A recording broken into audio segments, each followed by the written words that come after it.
And welcome, everyone. We'll call this meeting to order, and we'll ask everyone to make sure their cell phones are off or on mute. And those that are participating from home, welcome to Zoom. And those that are in the gallery, which is pretty full tonight, welcome to all of you. And I'll ask everyone to rise now for O Canada, please.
Thank you, everyone.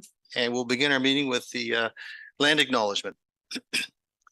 As we gather, we are reminded that the municipality of South Huron is situated on Treaty 29 land that is steeped in rich Indigenous history and home to First Nations, Inuit, and Métis people today.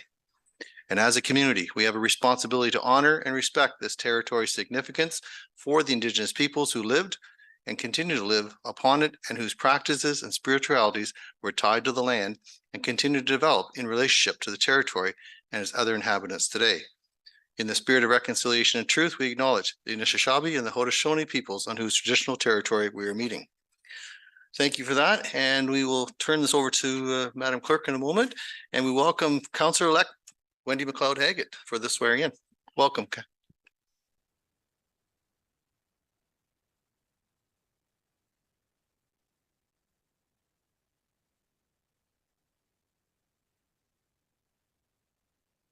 Good evening. Prior to any business of council being undertaken tonight, Councillor-elect McLeod-Haggett must make a declaration of oath of office. The oath is important in signifying the official start to Councillor-elect McLeod-Haggett's term of office and public commitment to the duties, responsibilities, and obligations associated with holding public office. Councillor-elect McLeod-Haggett, please come forward to the podium to read your declaration as written. As a commissioner of oath, I will duly sign and witness your declaration of office, which I will later provide to you for your records. I, Wendy McLeod-Haggett, having been elected or appointed to the office of Councillor Ward 2 in the Corporation of the Municipality of South Huron, do solemnly promise and declare that I will truly, faithfully, and impartially exercise this office to the best of my knowledge and ability. I have not received and will not receive any payment or reward or promise thereof for the exercise of this office in a biased, corrupt, or in any other improper manner. I will disclose any pecuniary interest, direct or indirect, in accordance with the Municipal Conflict of Interest Act. I will be faithful and bear true allegiance to His Majesty King Charles III. And I make this solemn promise and declaration consciously believing it to be true and knowing that it is of the same force and effect as it made under oath.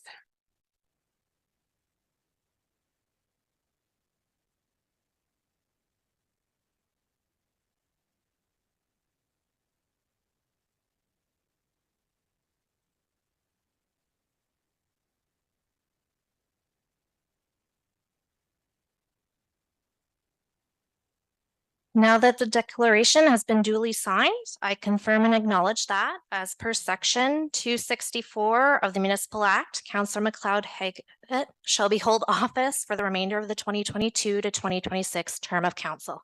You can take your seat.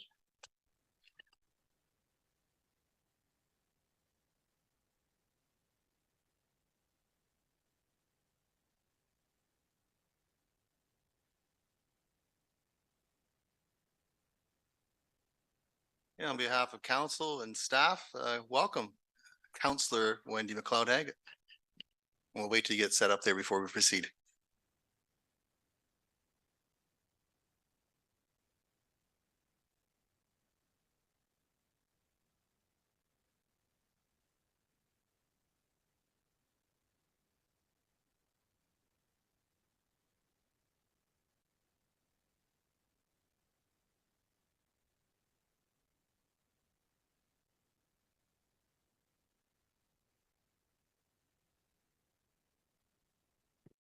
Councillor McLeod Haggett, you ready? Sounds good. Madam, Ms. Sue Collins, would you read the next recommendation, please? And I'll ask Ms. or Councillor McLeod Haggett to, if she wishes to move it. That South Huron Council approves the agenda as presented. Is there a mover for that, please? Councillor McLeod Haggett, thank you very much. Seconded by Councillor Oak. Any discussion? Call the question, all in favor? And that carries with 7. Thank you very much. We're going to lay right along. Is there a disclosure of pecuniary interest or general nature thereof from members of council? Not seeing any. Thank you. We have no presentations. We move to our delegations and we welcome our friend Brian Horner from the Sauble Bayfield Conservation Authority. Welcome, Brian. Supposed to say? No, just Mayor Finch is fine. Thank you. First of all, thanks Alex and Rebecca for getting us inviting us tonight to speak to our budget, our proposed budget. For some of you, I assume everybody's got it in their package. For some of you, just get a little history on what our budget process is. So what we go to, we ask staff, we have our 5-year budget forecast that we do in July. And we revisit that and staff looks at that and we come back with our annual budget. And this year when we came back, we first presented it to the board. It was around, had a percentage of about 3.7%, which is a significant decrease from what the 5-year forecast was of around 20%. At that time, the board asked if we would be able to, they would like us to come back at something below 3%. So that's what we have in front of you, which considering that 2.7 and we, considering with the cost of living the way it is right now, we think that's anything under 3% is pretty good. So I'll try to go through quickly the handouts that you have in front of you that we sent back to Rebecca back in October.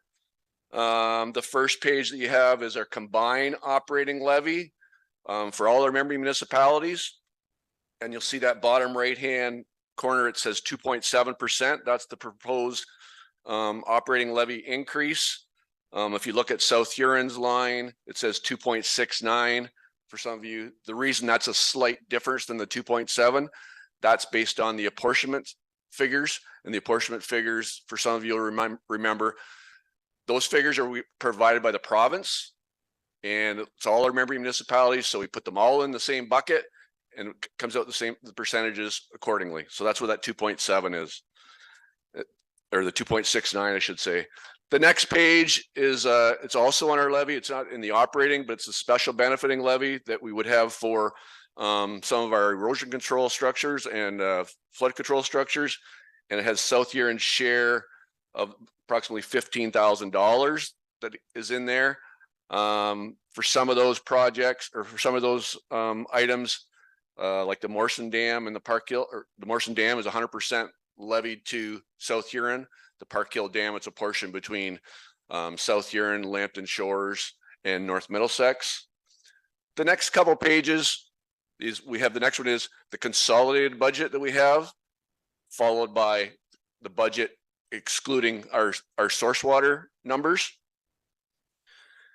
The next one we have here that I've included is the graphs with our total revenues and total expenses. And in the past, I'd like to include those because if you look at the total operating levy numbers of around the 3%, the 4%, and the 21%, it works out to around 28%, which you've heard me say before when I came here at the 5-year forecast and the category 3 agreements, that 28%, we consider that's our local dollars. Okay, with those local dollars, we leverage those around $2.50 to $3 for each of the local dollars for other funding agencies. The other in the expense graph, I look at the different, where we have the different categories. Those percentages, the dollar numbers might be different. I'm not going to throw my cohort that's coming next to me. I mean, but their percentages, like if corporate services, what amount we would spend on corporate services compared to what other CAs spend on corporate services, those percentages are similar. So around the 20%. The next page we have here, the levy apportionment analysis. It's just a little kind of similar to that operating levy one. It shows where all the percentages is as far as the the market assessments that came from the province and how it all works out in the percentages. So we like to show those numbers. The next few pages is a new document. It's for the Schedule A that would go with our Category 3 agreement that you thankfully signed a couple months ago. But at the time when we came and talked, we said that we will bring back another Schedule A agreement that will be going with those agreements on an annual basis as part of our annual budgeting process. So that's what this document, these 5 pages, what this is. And I will say that the total amount for South Huron of the 30,000, and you'll see on the first page of that agreement or the Schedule A, the total municipal apportionment for the program Category 3 of 163,000 that you'll see. That is down from what we had in our 2023 budget for Category 3 items last year, which is around 180 or 190,000, as well as down from what the 5-year forecast was. Is probably about the number you have there of 163,000 is probably about $65,000 less. So all in all, we think it's a good story. So I guess I have other things I can talk about, but if through you, questions. Yeah, any questions for Brian? Go ahead, Councillor. Just more of a clarification, and I know this has been was mentioned a few months ago, but with renegotiating those Category 3, that won't happen until 2027 now, correct? If I don't have to take my shoes and socks off to count, yeah. So the agreements was for 2024, 25, 26, 27, and 28, because actually we asked for the first one to be 5 years. Okay. Thank you. Any other questions for Mr. Horner? Councillor Oak, go ahead, please. Yes, thanks. And thanks, Brian, for the presentation. The Exeter River Gabions, what can you just enlighten us on that again? Sometimes you're prepared for all the questions. That one, I'm not exactly sure, but I believe it's the Gabion baskets that are down by the old dam by the park. I believe that's where those are, for those structures. But if you want an exact answer, I'll have to get back to you and send it through Rebecca. But I believe those where those Gabion baskets are. Okay, no, it's not a big item. I just wondered, had it in my head, wondering where those were. Yeah. Great, thank you. Any other questions for Mr. Horner? Councillor Neeb. I guess just more of a comment, and I'm really glad to see that we agreed to the Category 3, specifically with the conservation, education, and community outreach. And I'm just wondering maybe if you can highlight some of the things, some of the activities that we were supporting through this Category 3. Yeah, good question. I mean, I'm going to go with the education, and what we found is, well, we did the education department is certainly active with all their different programming. It's hard to believe like how many programs they're actually doing. Recently we had our and I will go say part of the reason why this Category 3 went down, we didn't change the services we're providing, but we changed our approach, and we had 2 people doing it before, and maybe there were some slow times. We have 1 person doing it now, doing all the programs for all the schools, and she has done as many programs in the fall, education programs in the fall, as two individuals had done prior. So we're very fortunate in that. So I guess those are the education programs. You know, we're still doing the stewardship programs that that are always ongoing. So I don't know if that answers your question. Oh, thank you. Great. Any other questions, comments? Okay, not seeing any. Thank you very much for your presentation, Brian. Thank you. Very good. Ms. Masua Carlson, recommendation, please. That South Huron Council receives a delegation from the Sable Bayfield Conservation Authority as presented by Brian Horner. And a mover, please. Moved by Councillor Neeb, seconded by Councillor Vaughn. Any discussion? Call the question, all in favor, and that carries with 6. Thank you very much. 6.2, we welcome our friend Tracy Annett from UTRCA.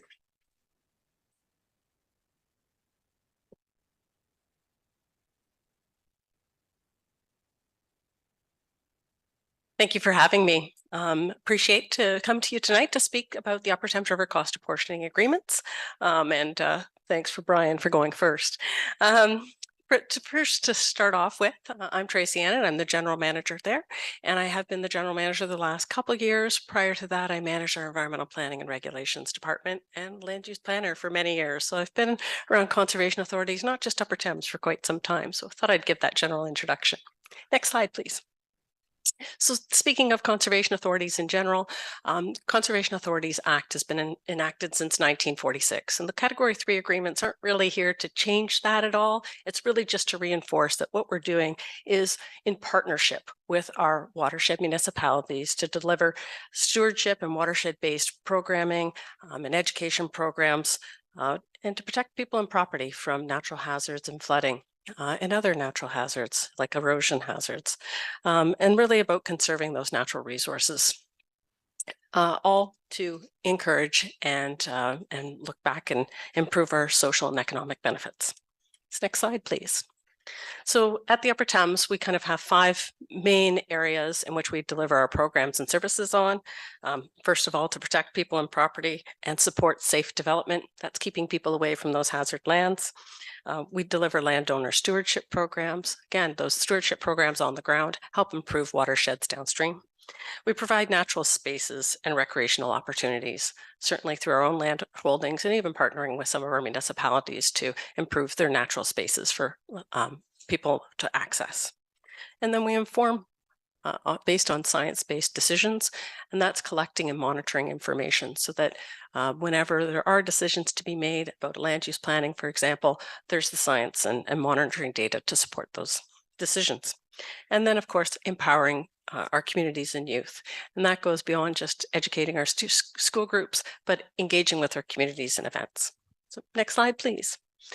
So our watershed areas, when we're talking about the Upper Thames, we have quite a large watershed here, and South Huron's in the top, but I would say it's still a very important area of the watershed. Whenever we're talking about our headwater areas, whatever happens in the upstream areas ultimately impacts those downstream landowners as well. And each municipality is unique, and each watershed is unique. And of course, we share this area with the AuSable Bayfield. So next slide, please. We have a number of different funding sources. From the pie graph here, you can see the self-generated funding that we rely on for all of our programs and services. We do get some amounts in provincial transfer payment for those natural hazard areas of interest and also source protection planning, and then our municipal levies. And this again is when we're speaking more broadly about all categories of programs and services, but I think we've always done a very good job at generating our own funding to help support and offset and leverage those municipal dollars that we do get. So next slide. Now we're at the stage where we're categorizing our programs and services. And just kind of as a high level, when we talk about Category 1 programs, those are things that the province through their mandatory programs and services regulation has said, yes, these are things that we must provide on behalf of our municipalities, and this is where levy can be used. For non-mandatory programs and services, it's where a municipality may request a conservation authority to deliver a program or service, and often because there's a responsibility to provide those services.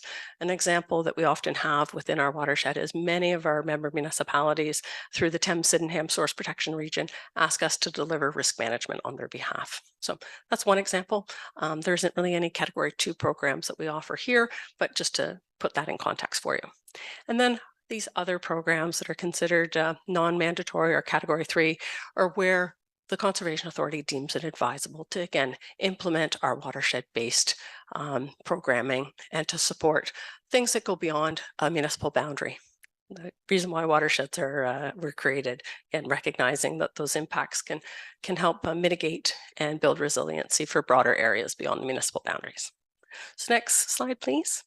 For our Category 3 programs and services, we kind of have three main buckets. Certainly our stewardship and restoration, again, going out and delivering those landowner stewardships, whether they be rural or urban.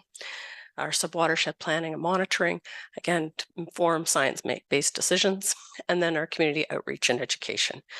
That's going into that empowering communities and youth. So next slide. When we talk about our stewardship and restoration programs, we work with a number of landowners to deliver these stewardship services on the ground. They improve stream health, they improve water quality and quantity, and increase biodiversity.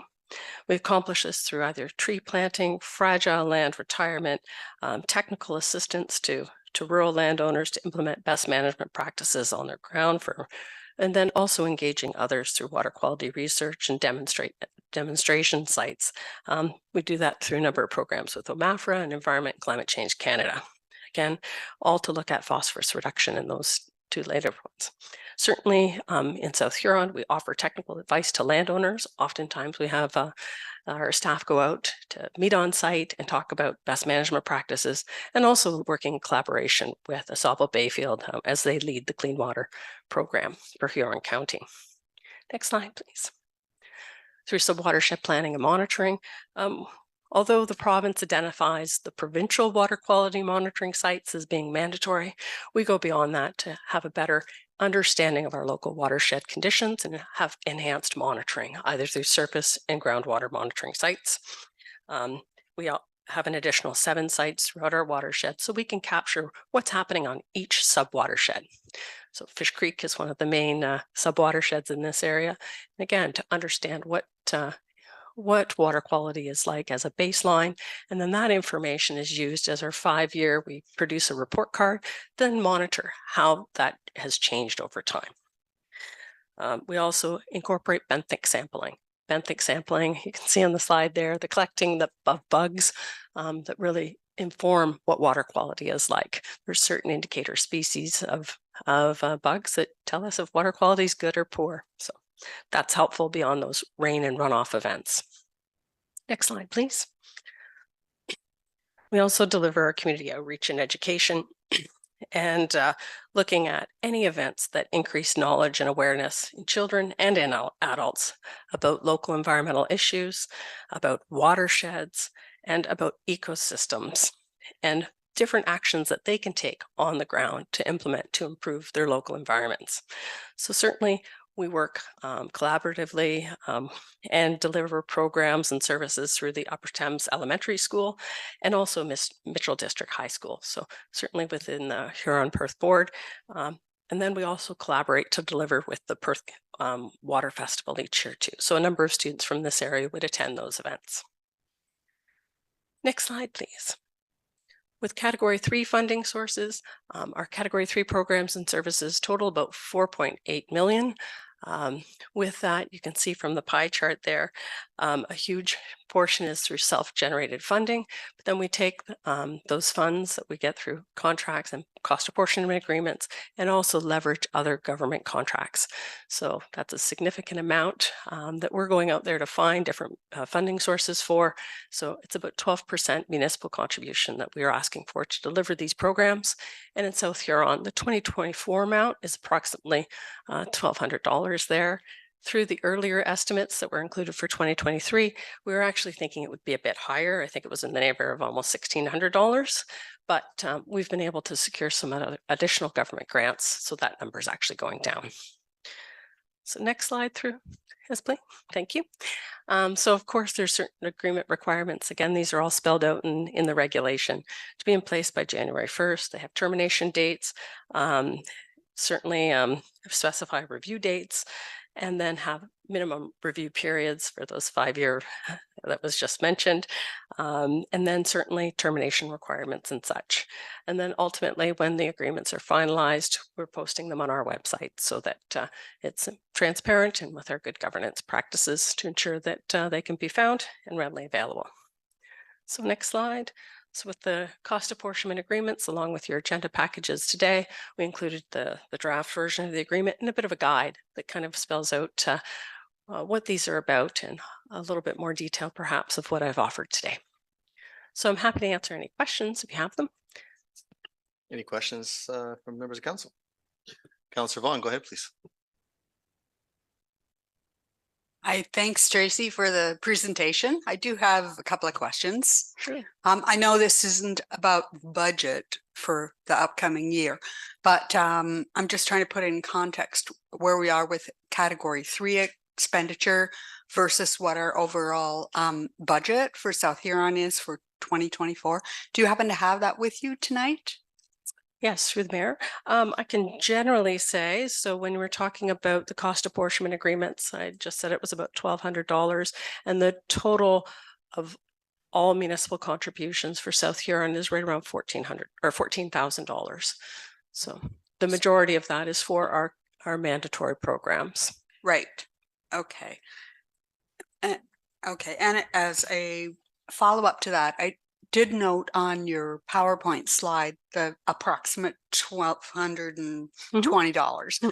But when I look at the actual apportionment agreement, the MOU for South Huron, it actually says 1,592. So the agreement is higher than the presentation, and I'm wondering which one applies. Yep. Great question. As mentioned, with that agreement, that was the estimated numbers based on our 2023 amounts. But now that we're getting our budget together for 2024, we're anticipating that number be the lower amount that I had in my presentation because we have a little bit more grant funding that's become available. So those costs are going down for category 3. Okay, so the MOU that's before us is not actually the final MOU. We're going to be seeing a different one? If I may, through the mayor. It's actually much like Brian described, a separate schedule that's in the back. So each year it would be updated based on our budget schedules. And as our budget's approved, then that schedule in the back is revised for the next year. So the MOU itself remains the same, but the schedules will be amended annually to affect contribution amounts. Councillor Oak, go ahead, please. Thanks, and thanks, Tracy, for the presentation. Just wondering, did all member municipalities sign on for the CAT 3? Yes, great question through the mayor. Right now, I still have a few left that have not quite been finally adopted yet, but I can tell you out of our current evaluated assessment that we go by, I think it's around 89% of that has been approved and executed, and we're just waiting on finalization of going to council for a couple more before getting that done. Follow up, Councillor Oak. Yeah, thank you. And so if those other municipalities don't sign on, will our number change? No, that is not the plan. Thank you. Any other questions? Councillor Vaughn, go ahead, please. Yes. Okay. So I know we have 3 different categories of category 3. And I'm just wondering if of the amount that we're looking at for the MOU, if it's broken down further in terms of, can we see what stewardship and restoration, what education, what sub-watershed planning and monitoring actually is in terms of those categories? Through the mayor, yes, no, we haven't broken those down. We often find that year to year, because of the grants, there's so much integration between our units when it comes to on the ground stewardship and the monitoring. They're the same staff that are often out doing the various things. So we've really taken that as this is kind of a bucket approach. It's not a shopping list per se.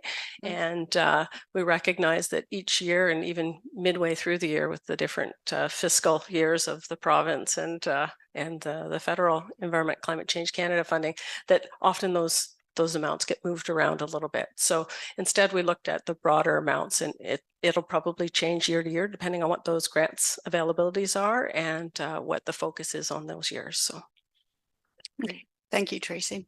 Any Thank other you. questions? Counselor Dietrich, go ahead, please. Thank you, Mr. Mayor, and thank you, Tracy. Category 3 funding sources here. It says self-generated funding. What does that consist of? Thank you. Great question. With self-generated funding, it can be a number of things. In some cases, we have fees. So we recoup some costs for tree planting, for example. In education programs, we do have amounts that for classes to participate. So it's all those types of things that we're able to generate and then offset those costs as well. And then on top of that, it's some of those grant applications too. So thank you. Any other questions for Ms. Hannah? Not seeing? Thank you very much. Well done. Thank you. And we appreciate all your time tonight. Great. Ms. Masua Carlson. The council receives, South Huron Council receives a delegation from the Upper Thames River Conservation Authority as presented by Tracy Annett. And a mover, please. Moved by Deputy Mayor, second by Councillor Neeb. Any discussion? Call the question, all in favor? And that carries with 7. Thank you. I was just on staff earlier before the meeting. I think we'll take a 10-minute break just so we can welcome new Councillor Wendy McLeod Haggett, and we need to take a photograph. I'll let Ms. Masua Carlson set that up.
Okay, thank you to the public for your indulgence on that, and we will move on to item number 7, public meeting, which there is none.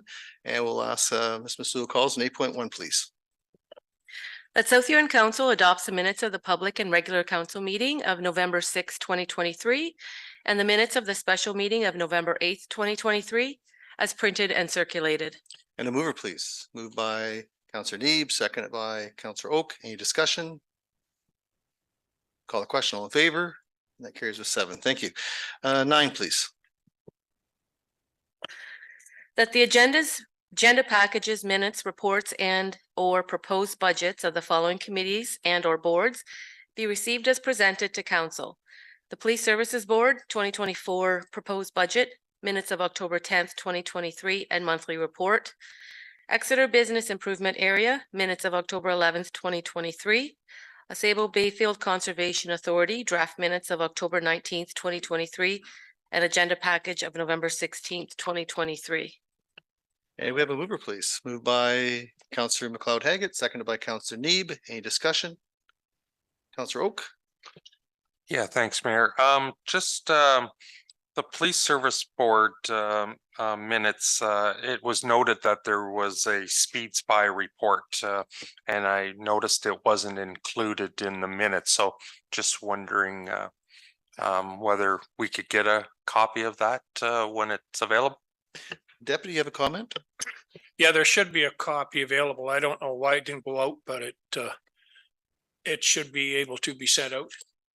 Madam Clerk? Staff will circulate that to council. Great, thank you. Thank you. Thank you. Any other discussion on that? Okay, Counselor Oak? Yeah, just also on the Exeter BIA minutes, just wondering about and similar to the chamber, right now there isn't a council rep on both of those, and just wondering the process to appoint somebody for those two organizations. Ms. Masuda Carlson, please. The clerk will be in discussions with our newly appointed counselor, and hopefully we'll have something to come back to council soon. Thank you. Any other questions? Okay, we have a mover and a seconder. If there's no further discussion, call the question. All in favor? That carries a 7. Thank you. Moving along, 9.4. Through the chair, I'll just give a little bit of a preamble. This resolution is being brought forward through council as it was a recommendation from the Committee of the Whole.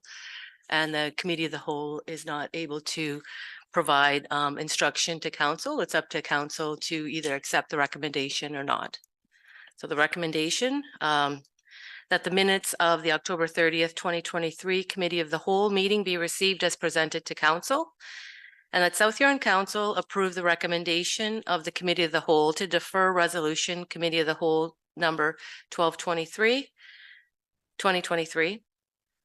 That South Huron Committee of the Whole recommends to council to approve the draft cost sharing agreement in principle, and that South Huron Committee of the Whole recommends to council that the mayor and clerk be authorized to sign a cost sharing agreement with Trident Group Limited and Trident Properties Limited for the extension of the Grand Bend Trunk Sewer, subject to approval for an associated budget, to a future council meeting to permit staff time to investigate closed meeting protocol reallocation of capacity at Oakwood Area Sewage Pumping Station.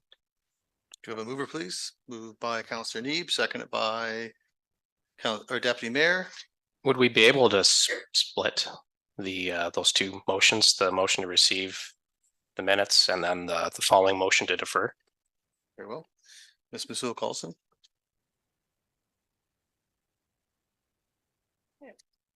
So it'll be the same movers and seconders, and just checking with the clerk, I had Councillor Neeb and Deputy Mayor Dietrich, that the minutes of the October 30th, 2023 Committee of the Whole meeting be received as presented to council.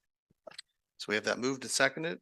If there is any discussion on that, Councillor Vaughn, go ahead, please. Sorry. Yeah, I'm just finding this motion and how it's worded and so forth a little bit confusing. So I'm going to first sort of go to the very last paragraph that starts with to a future council meeting. I looked back at the minutes and that paragraph is a little bit longer than that. It actually says that the South Huron Committee of the Whole recommends South Huron Council defer resolution number 2023 to a future council meeting. So it's just like picked up the last clause, and I'm wondering if we've picked that up from the clerk. It seems to be a mistake. Ms. Masuda Carlson, you comment? I'll start and then the acting clerk can provide. So the resolution 12/2023, that is the resolution that's in quotes. So to shorten it, could say that South Huron Council approved the recommendation of the Committee of the Whole to defer resolution COW number 12/23 to a future council meeting to permit staff time to investigate closed meeting protocol reallocation of capacity at Oakwood area sewage pumping station. But in this case, we've actually included what that resolution 12/2023 was in order so that there would be clarity for council on what that resolution was. Okay, so I think I follow that. It's kind of split. Yeah, okay. And then, so in voting on this, what are we actually voting on? Are we voting on continuing to defer?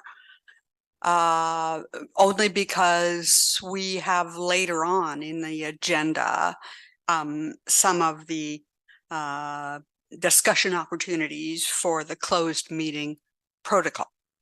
So I'm just wondering what happens to this motion as we move through the meeting. Like, it's rather unclear to me what we're actually voting on here. So I think we're voting on the minutes itself right now be received. Am I correct on that?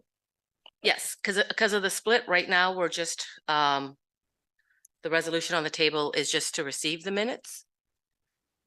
And then I think you're And asking then for we'll the move next into the second resolution. piece. Yeah. Okay, sorry. If we're just receiving the minutes, my apologies.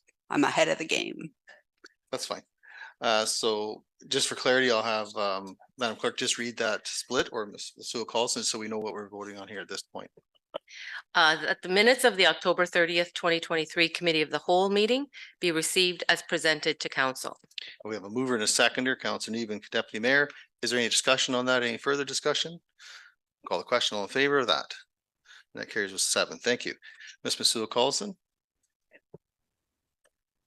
So the second part of the split is that South Huron Council approved the recommendation of the Committee of the Whole to defer resolution COW number 12/2023, being that South Huron the South Huron Committee of the Whole recommends to council to approve the draft cost sharing agreement in principle, and that South Huron Committee of the Whole recommends to council that the mayor and clerk be authorized to sign a cost sharing agreement with Trident Group Limited and Trident Properties Limited for the extension of the Grand Bend Trunk Sewer, subject to approval of an associated budget. That's resolution COW number 12/23. To a future council meeting to permit staff time to investigate closed meeting protocol, reallocation of capacity at Oakwood area sewage pumping station. Okay, we have a mover and a seconder. So is there any discussion on that? Councilor Oak? Yes, thank you, Mayor. Just wondering if we could move this this discussion to item 12.3 so that we could address the notice of motion first and then address this and the 12.3 at the same time, because they're referring to the same motion. Item 12.3 is giving further detail on that Committee of the Whole 12/23, a staff memo to go with it. So just wondering if this could be moved to have a discussion with 12.3. Turn to staff for procedure on that. Madam Clerk or Ms. Masuda Carlson? That is certainly fine. If council does want to move that down to 12.3. For clarity's sake, this is more procedural because the committee is not able to instruct council If this resolution goes through, then item, I believe it is 11.3 or no, sorry, 12.3. Once that report or memo is received, then council would have received the investigation from the closed meeting protocol. So this resolution must take place before discussion on 12.3. Although it can be moved to 12.3, it'll just be a matter of what can be talked to first. Deputy. Yeah, we're kind of committed to whole this motion here. We're just deferring this to a future council meeting, which is this council meeting. So all we're doing is deferring this to the council meeting, correct? Correct. All you're doing is accepting the recommendation from the committee of the whole. To defer to To this. defer it to after you get the information from the closed meeting as to whether there is a closed meeting required. Thank you. It's a little convoluted, but it is procedural. Councillor Neeb. And then at that point, the original motion could be back on the table. 12.3, it could be, Okay. maybe. Okay, any other comments at this time, questions? Okay, not seeing any, we have explained to us, so we have a mover and a seconder. Councillor Neeb, or sorry, So- Councillor Oak, sorry. So is this, so if we defer this right now, then item 12.3 is the fulsome discussion. That is So- correct. Okay, then that, I can live with that then, so, and it'll be after the notice of motion. So, okay, Correct. all right. Any other comments? Okay, we've a mover and a seconder. If there's no further discussion, I'll call the question. All in favor? And that carries a 7. Thank you. Ms. Masou Collison. That the draft minutes of the November 2nd, 2023 Centralia Community Park Advisory Committee be received as presented to council. And that the South Huron Council approves the recommendations of the Centralia Park Advisory Committee as follows. The following amenities be authorized by South Huron Council for the Centralia Community Park, utilizing the Centralia Community Park Amenity Fee, Grand Bend Wind LP Amenity Fee Funds Reserve. Enclosure of existing ball diamond with fencing to create a community dog park. Accessory items related to the operation of a dog park, being signage, garbage receptacles, benches, bag dispenser, lighting, and parking lot improvements, resurfacing with gravel. That South Huron Council prioritize the pavilion maintenance as determined by the findings of the building condition assessment for future budget discussions based on 2019 and 2023 survey results. That a portable toilet continues to be installed annually, May to September in Centralia Community Park, and that any remaining funds allocated for the Centralia Community Park amenity fee within the Grand Bend Wind LP amenity fee funds reserve be referred to the committee for future recommendation. And a mover, please. Moved by Councillor Neeb, seconded by Councillor Dietrich. Any discussion? Call the question. Oh, sorry, Councillor Vaughn, do you have something? I just wanted to say that I'm very pleased to see that Councillor Dietrich has brought this along to the level that it is right now. I've really enjoyed seeing the picture of the bell and the little tower that we have made out of the Centralia former schoolhouse bricks. So congratulations, Mr. Dietrich, for bringing this along to the level that it is. Very good. Councillor Dietrich, go ahead. It's been quite enjoyable and a learning experience as well. Thank you. Thank you for that. If there's no further questions, we have a mover and a seconder. Call the question. All in favor? That carries with 7. Thank you. Ms. Masou Collison. That the draft minutes of the November 2nd, 2023 Special Purpose Committee Wind Turbine Amenity Fee be received as presented to council. And that the South Huron Council approve the recommendation of the Special Purpose Committee wind turbine amenity fee as follows. Whereas the municipality has made 4 $25,000 annual payments to Drayton Entertainment, Huron Country Playhouse, from the annual operating budgets of 2020, 2021, 2022, 2023, as part of the 2020 partnership agreement. And whereas the original intention of this special purpose committee was for these funds to be paid from the amenity fee reserve. Be it resolved that the special purpose committee recommends to council that $100,000 of the amenity fee reserve be applied as seed money for the replacement of the Dashwood Fire Hall, subject to council approval of the project. And that the remaining annual payments of the 2020 partnership agreement with Drayton Entertainment, Huron Country Playhouse, in the amount of $25,000 per year from 2024 to 2029 come from the amenity fee reserve. And the consideration of a 75% allocation of future amenity fund reserve spending beyond commitments already made by council go towards Stephen Ward projects and initiatives, and that there is no commitment to spending more than this in the amenity fund reserve. And that the Corbett Line project identified in the 10-year capital plan be included in the 2024 budget deliberations and be funded using the amenity fee reserve. And that the South Huron Rec Centre exterior steel upper painting and lower replacement projects identified in the 10-year capital plan be included in the 2024 budget deliberations and be funded using the amenity fee reserve.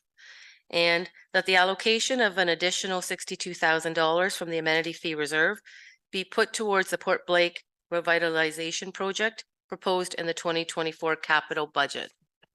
And a mover, please. Moved by Councillor Neeb, seconded by Councillor Vaughn. Any discussion? Councillor Neeb, go ahead, please.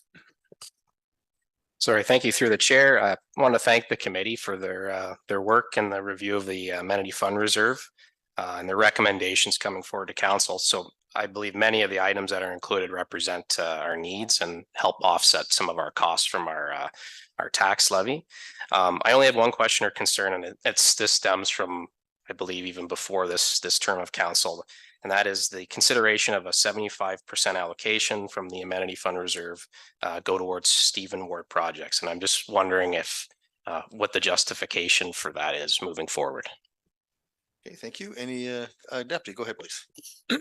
I think I can answer that. I guess it is because that all of the turbines are in Ward 1, the Stephen Ward. And residents there are the ones that listen to them and look at them, and I think that was kind of the decision of the committee to go that way. And I think it was done the last time, but we didn't get it through as a motion at council level. So I think that's where we're at now. Thank you. Councillor Neeb, follow up. I know all about the sound. I grew up next door to one, so I guess my issue really stems from the fact that this fund could be utilized to offset costs from the tax levy, and that by, only targeting one area of where it could be spent, it's not actually going to result in any tax levy decreases for Stephen Ward residents. It's just, I'm concerned that it might be pigeonholing us into, only certain projects. We have to remember there's only one taxpayer in the municipality of South Huron. And further to that, we have a lot of assets and departments that are municipally wide systems and are not confined to wards. So a good example would be the Exeter Fire Department, which, while located in Exeter, provides coverage of a significant area of Stephen as well, right? So both Dashwood and Exeter Fire Departments support each other during emergencies. And based on our fire master plan, there'll need to be upgrades in Exeter as well.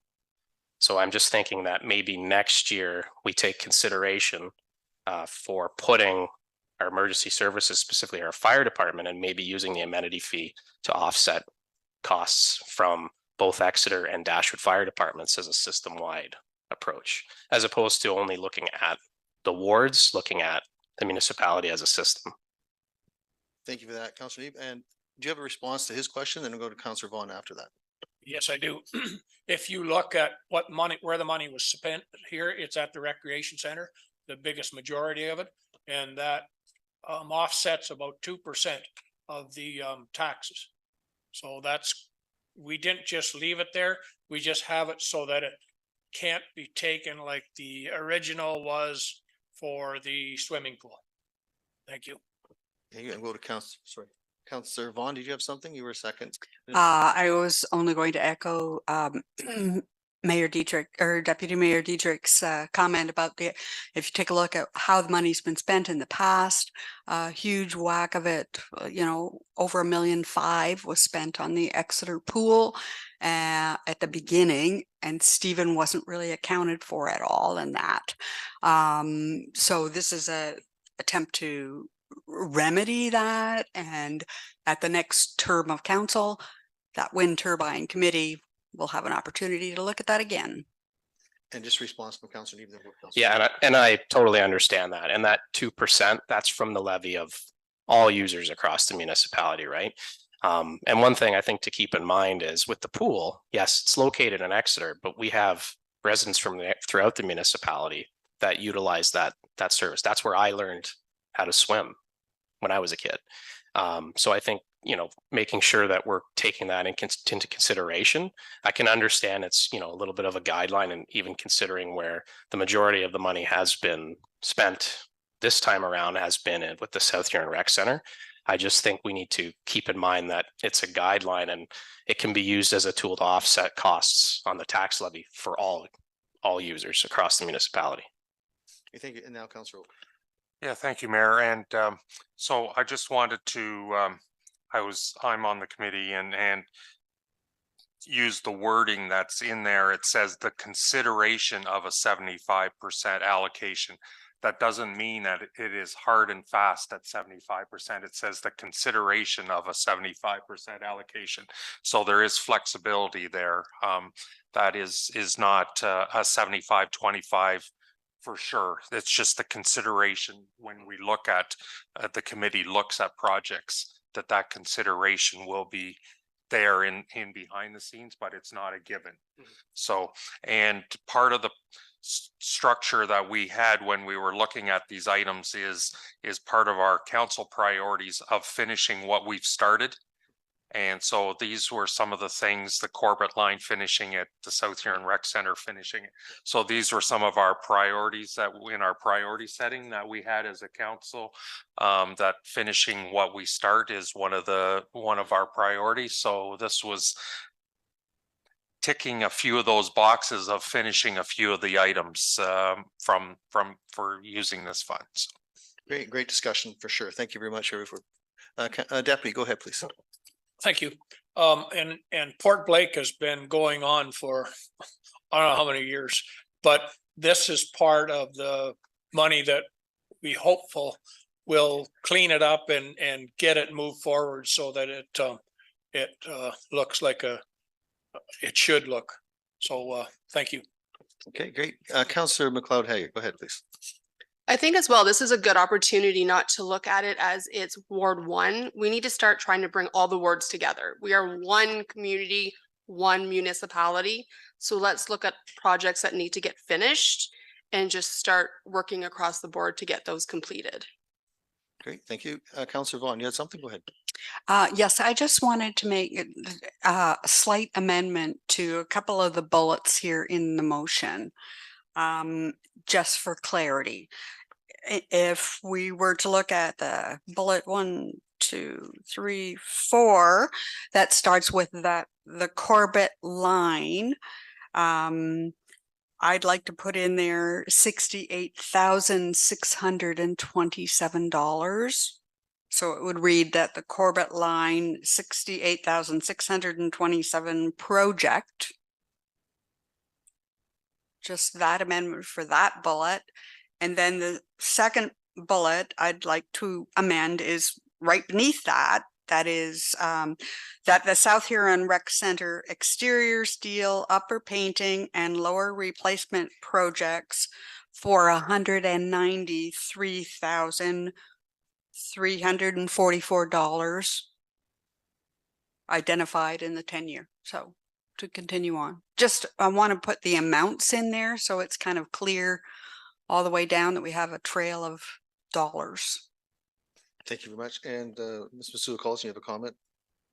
Or I see you going for your. Oh, okay. Very well. Is friendly amendment, is that fine with you, Councillor Neeb? You move that, and Councillor Vaughn, you seconded that? Okay, so if we're satisfied with that, Councillor Oak, comment?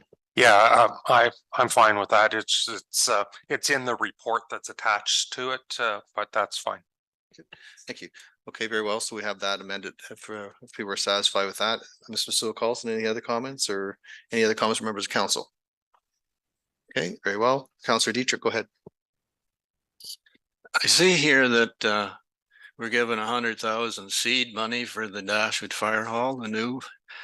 Maybe that fire hall could be placed someplace else if you let the general public have a vote on it.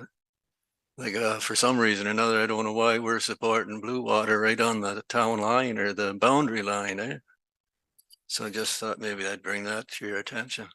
Yeah, there was a fire master plan that suggested that's where it goes. Councillor Neeb, go ahead. Well, and I think that 100,000 and the committee can correct me if I'm wrong, but that 100,000 is to be put towards site preparation work for a new hall. Councillor Dietrich. So that's wherever it may be. Sir, Councillor Oak. Yeah, just on that, it's seed money for the replacement of the Dashwood Fire Hall. If you read the wording, and it's subject to council approval, so that still needs to be approved at budget time. But it's a replacement of the Dashwood Fire Hall. It doesn't say the location. Okay. Any other comments at this time? Okay, we have a mover and a seconder. If there's no further discussion, call the question. All in favor? And that carries with 6. Thank you very much. Ms. Masuda Collison, 9.7. That the draft minutes of the November 7th, 2023 Dashwood Community Development Fund Committee meeting be received as presented to council, and that South Huron Council approve the recommendation of the Dashwood Community Development Fund Committee that $10,000 from the Dashwood Community Development Fund be allocated to the Dashwood Playground Equipment Replacement Project. And a mover, please. Moved by Councillor Dietrich, seconded by Councillor Vaughn. Any discussion? Councillor Oak, go ahead, please. Yeah, can I just have some discussion on where this amount came from, or where, because we have some in the budget already. I forget, 60,000 or so, or something, or there is a project in that amount, or roughly, but maybe somebody can just explain where this 10,000 came from. Okay. Councillor Vaughn, go ahead. Okay, yes. So in 2022, we had a this project for the playground equipment replacement was about 63,000 to be split 50% from Blue Water and from South Huron. So a joint project, if you will. 2 years have passed. We have seen from at the actual community hall meetings that Blue Water has brought to the table some of the playground equipment they have bought in, like Hensel. They did a project in Hensel, and this $63,000 doesn't look like it's going to even come close to what we would like to see for playground equipment. So at the hall committee, we actually had a call to have South Huron take a look at through its Vitality Dashwood committee contribution, and we asked Blue Water at the same time to take a look. Now, Blue Water came back after their meeting in July, I think it was in the summer, and said they're prepared to commit $10,000. And we just needed to get our Vitality Committee up and running, go through the history of the project and see if they were willing to match from that Vitality Fund. And they are. Thank you, Councillor Oak. So thank you for the explanation. That makes sense. So overall now we're at about 83,000 then combined with 10,000 with the 63 that was previously. That would be correct. Okay. Yes. Great, thank you. Councillor McLeod-Haggett. With the increased cost on this, is it that the playground equipment is going to be more accessible as well? Councillor Vaughn. Well, the accessibility issue that we have right now from the Dashwood Community Hall group and this whole project is not so much the playground equipment per se, it's getting to the playground. And right now there is a bridge going over a ditch, open ditch, that is not really fully accessible. Like if you want to look at it from a wheelchair perspective, and it's in probably need of repair as well. Possible opportunity to go right down the street, but that's a pretty big slope. So this project does not address the AODA issues at all.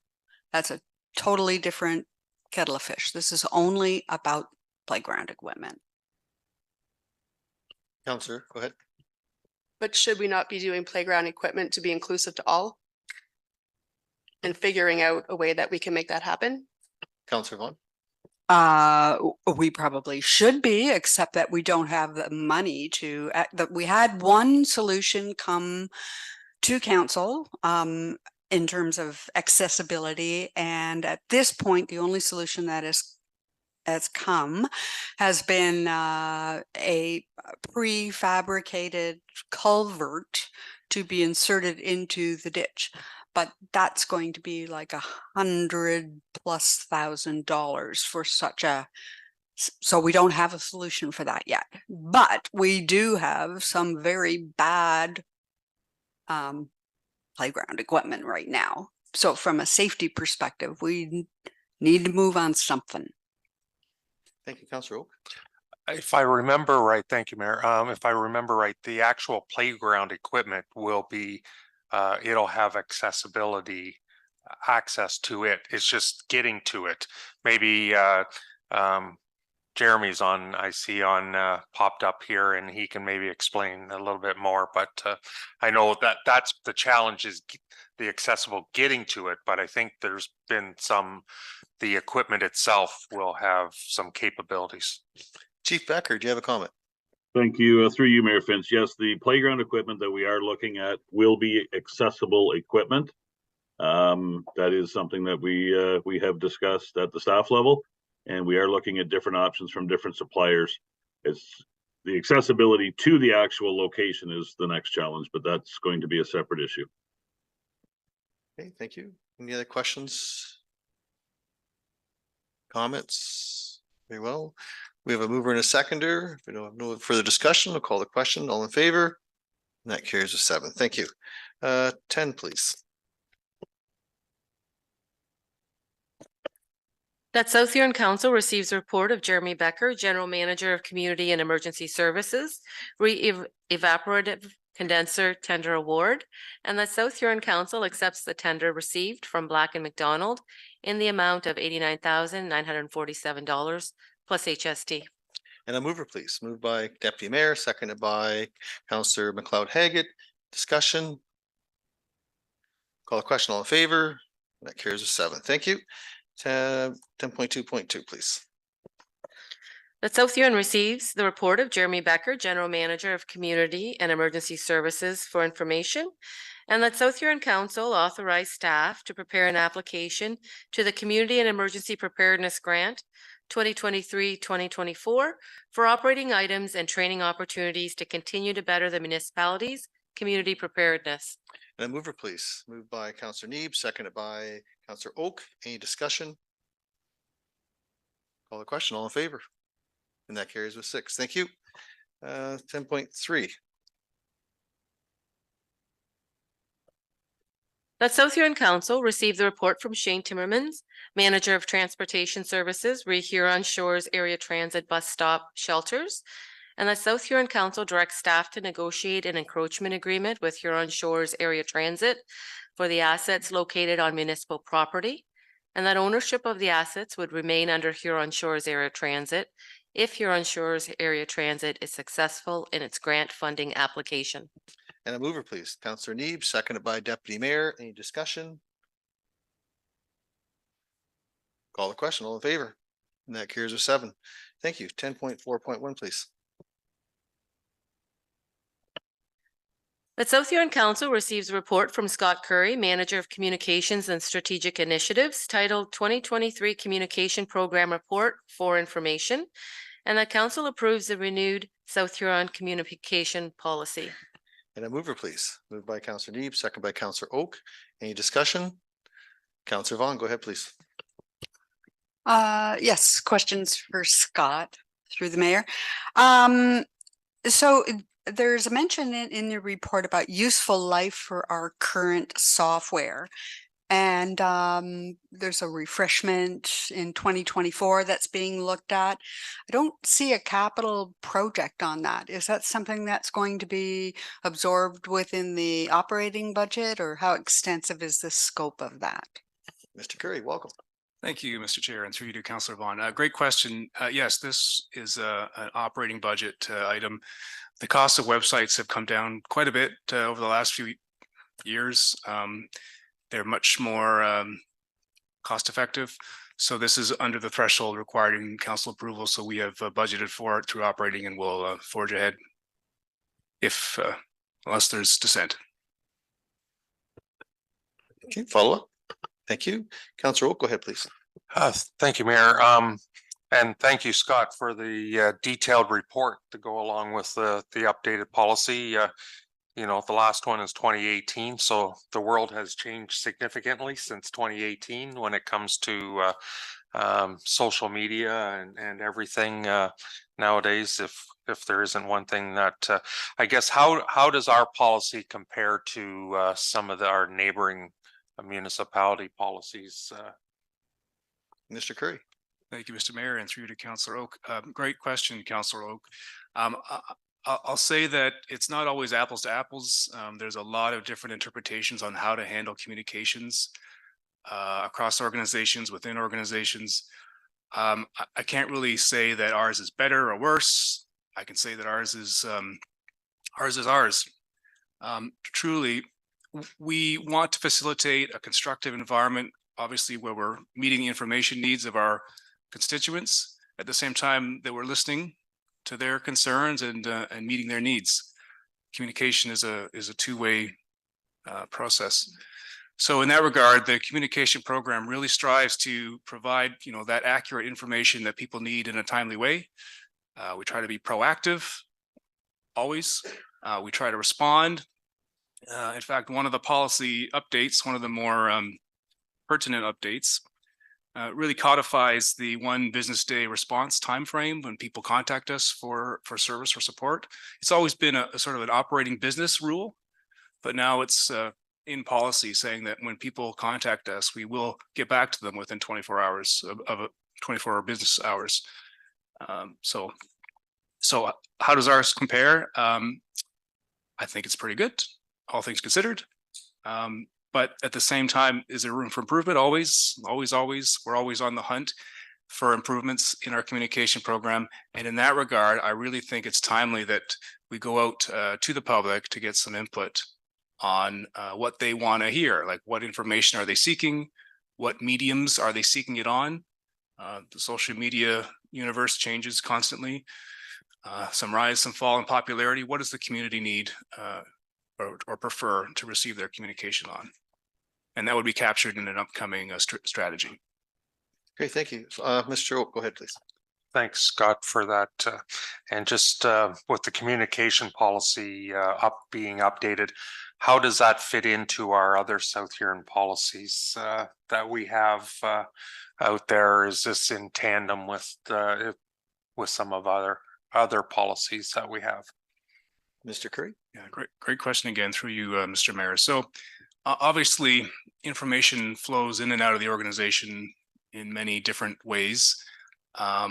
You'll notice that in the communication policy, it does reference the procedural bylaw, which takes precedent over how we share information. There's a lot of considerations with respect to privacy, with respect to accuracy. So the challenge always is to balance the the immediate need with the security of our information and the appropriateness of sharing it, and frankly the complexity of the information we have, both in terms of volume and the technical nature of it as it's digitized in different formats. lives in different repositories. So the short answer is we work very hard to try to get people the information they need when they need it. Excellent. Thank you very much. Any other questions for Mr. Curry? Okay, not seeing. We have a mover and a seconder. If there's no further discussion, call the question. All in favor? And that carries with 7. 10.4.2, please. To the mayor, this was a bit of a surprise.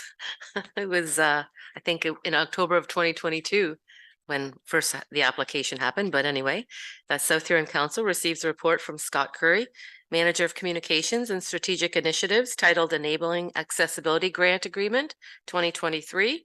And the council authorized entering into a grant funding agreement with Employment and Social Development Canada for the purpose of improving accessibility standards at Kirkton Woodham Pool House. And a mover, please. Moved by Councillor Oak, seconded by Councillor Neeb. Any discussion? Councillor Oak. Yeah, thank you, Mayor. And congratulations on a well-written grant application. Better late than never that it came. So I'm sure our friends in Perth South will be happy with this as well. So that's yeah, great all around. Yeah, excellent. Good news for sure. Councillor Vaughn, go ahead, please. Yes, through the mayor. Yes, Scott, on the financial impact, I didn't really understand the what you were trying to say there. In terms of the approved funding amount of 29,611 is based on 80-20 cost sharing. Is that 80-20 between the grant people and the municipality? Or that's not between Perth South and South Huron? Mr. Curry. Through you, Mr. Mayor. That's correct. So it's 80% funded by the province, or excuse me, the federal government, and 20% funded by the municipality. That was the parameter of the funding application. Interestingly, we were approved for a little bit more than what we applied for. I guess they're adjusting their prices for inflation. I'm not sure. I'm not going to complain. No. But driving forward, we have already budgeted for this project in 2023. So there is no additional tax levy impact if council chooses to proceed with this project and approve the agreement. Okay, thanks. That answers the question. Thanks. Great. Thank you. Any other questions from members of council? No, great work. Thank you very much. And we have a mover and a seconder, so we'll call the question. All in favor? And that carries with 7. Thank you. 10.4.3, please. The South Huron Council receives a report from Julia Warwick, Director of Financial Services, Treasurer, read 2023 council expenses as of September 30th, 2023 for information. And a mover, please. Excuse me, a mover, please. Deputy Mayor, thank you. Second by Councillor Neeb. Any discussion? Call the question. All in favor? And that carries with 7. Thank you. 10.4.4. The South Huron Council receives a report from Julia Warwick, Director of Financial Services, Treasurer, read 2023 Capital Progress Report, October 2023 for information. And a mover, please. Moved by Councillor Oak, seconded by Councillor Neeb. Any discussion? Councillor Oak. Yes, thanks, Mayor. Just want to thank Julia for updating that. It'll come in handy before our budget meeting next Monday. So when we're talking capital, it's nice to see a number of older projects that have been finalized in the last year, 2021 and 2022 ones that got carried forward for various reasons. So so thank you for updating that, Julia. Thank you. So we have a move. Any other discussion at this time? Councillor Vaughn, go ahead, please. Yes, I have a couple. So the Victoria Street reconstruction, it's an engineering project at this time. My question about that is, it looks like we're planning on relocating hydro poles due to safety issues, and there's some conflict issues with the existing storm pillar archway type of thing. So my question is really, are those pillars or archway, we're not contemplating actually moving that, are we? Who would like, Julie, would you like to take that? Or Dawn? I'm seeing you sitting there. It's really your Then you go ahead, if you could. Yes, through you, Mayor Finch, there is a proposed 2024 capital project to relocate the hydro poles only. Okay, thank you. Councillor Vaughn, go ahead. Yes, and also too, I wanted to ask a question about the connecting link project, which is right below that Victoria Street one. There's obviously quite a number of things that are going to be going on with this project. And so we've already in the comments had some CCTV inspection of storm and sanitary sewers. It's been completed. And I wondered what we've learned about the CCT inspections in terms of the shape of the sanitary and the storm sewers. That's one question. Mr. Giverson, able to take that? Yes, through you, Mayor Finch, the CCTV inspection reports confirm that the majority of that sewer system is in very poor condition. Okay, and follow up, Councillor Vaughn? Okay, yes, and so on the commentary again, in the last sentence, it talks about, while the impact of water mains and sanitary sewers is under review, there's also some discussions regarding potential cost sharing for any required oversizing. And so I wanted to know what that actually means in terms of discussions. Mr. Giverson? Yes, through you, Mayor Finch. There is a developer who owns lands that is opposite Walper Street. And he has approached the municipality and regarding oversizing a section of sanitary sewer from Thames Road up to Walper Street and oversizing water main, the same section from Thames Road to Walper Street to facilitate future development. Thank you, Councillor Oak. Yes, thank you. So just on that note, then, has there been another plan that's been submitted by that developer? Because the existing arrangement has expired, I believe, so. Mr. Giverson? Yes, through you, Mayor Finch. The answer to your question, Councillor Oak, is no. No new proposal has been formally submitted. Okay, thank you. Councillor Vaughn, follow-up question? Yes, so because we're in the commentary, we're saying that there are potential cost sharing, oversizing type situations going on right now. I'm just wondering when those discussions, I don't know how detailed they've been or how firm they might be, if that information is going to be coming to council before we go too far down a path of whether we're going for that or not. Thank you. Mr. Giverson? Through you, Mayor Finch, those discussions are very preliminary. And when they're at a stage that there is something to bring to council, there will be a council report forthcoming. Okay, thank you. And one more question? Nope, Nope. that's fine. Okay, Thank thank you. you. Thank you very much. Councillor Oak, go ahead. Yeah, so just to clarify then, Don, thanks for the update on that. So the budget amount that's in there right at the moment, that doesn't include any of that oversizing. That would be extra over and above that if that does come someday to council. Mr. Giverson? Through you, Mayor Finch, that is correct. The current budget is to replace the infrastructure, no oversizing for this development. Councillor Oak, follow up. So when I know this project is scheduled is scheduled to be done next year. When is I guess the discussions, or when is the drop dead date if there was some oversizing discussions before things get real? Mr. Giverson?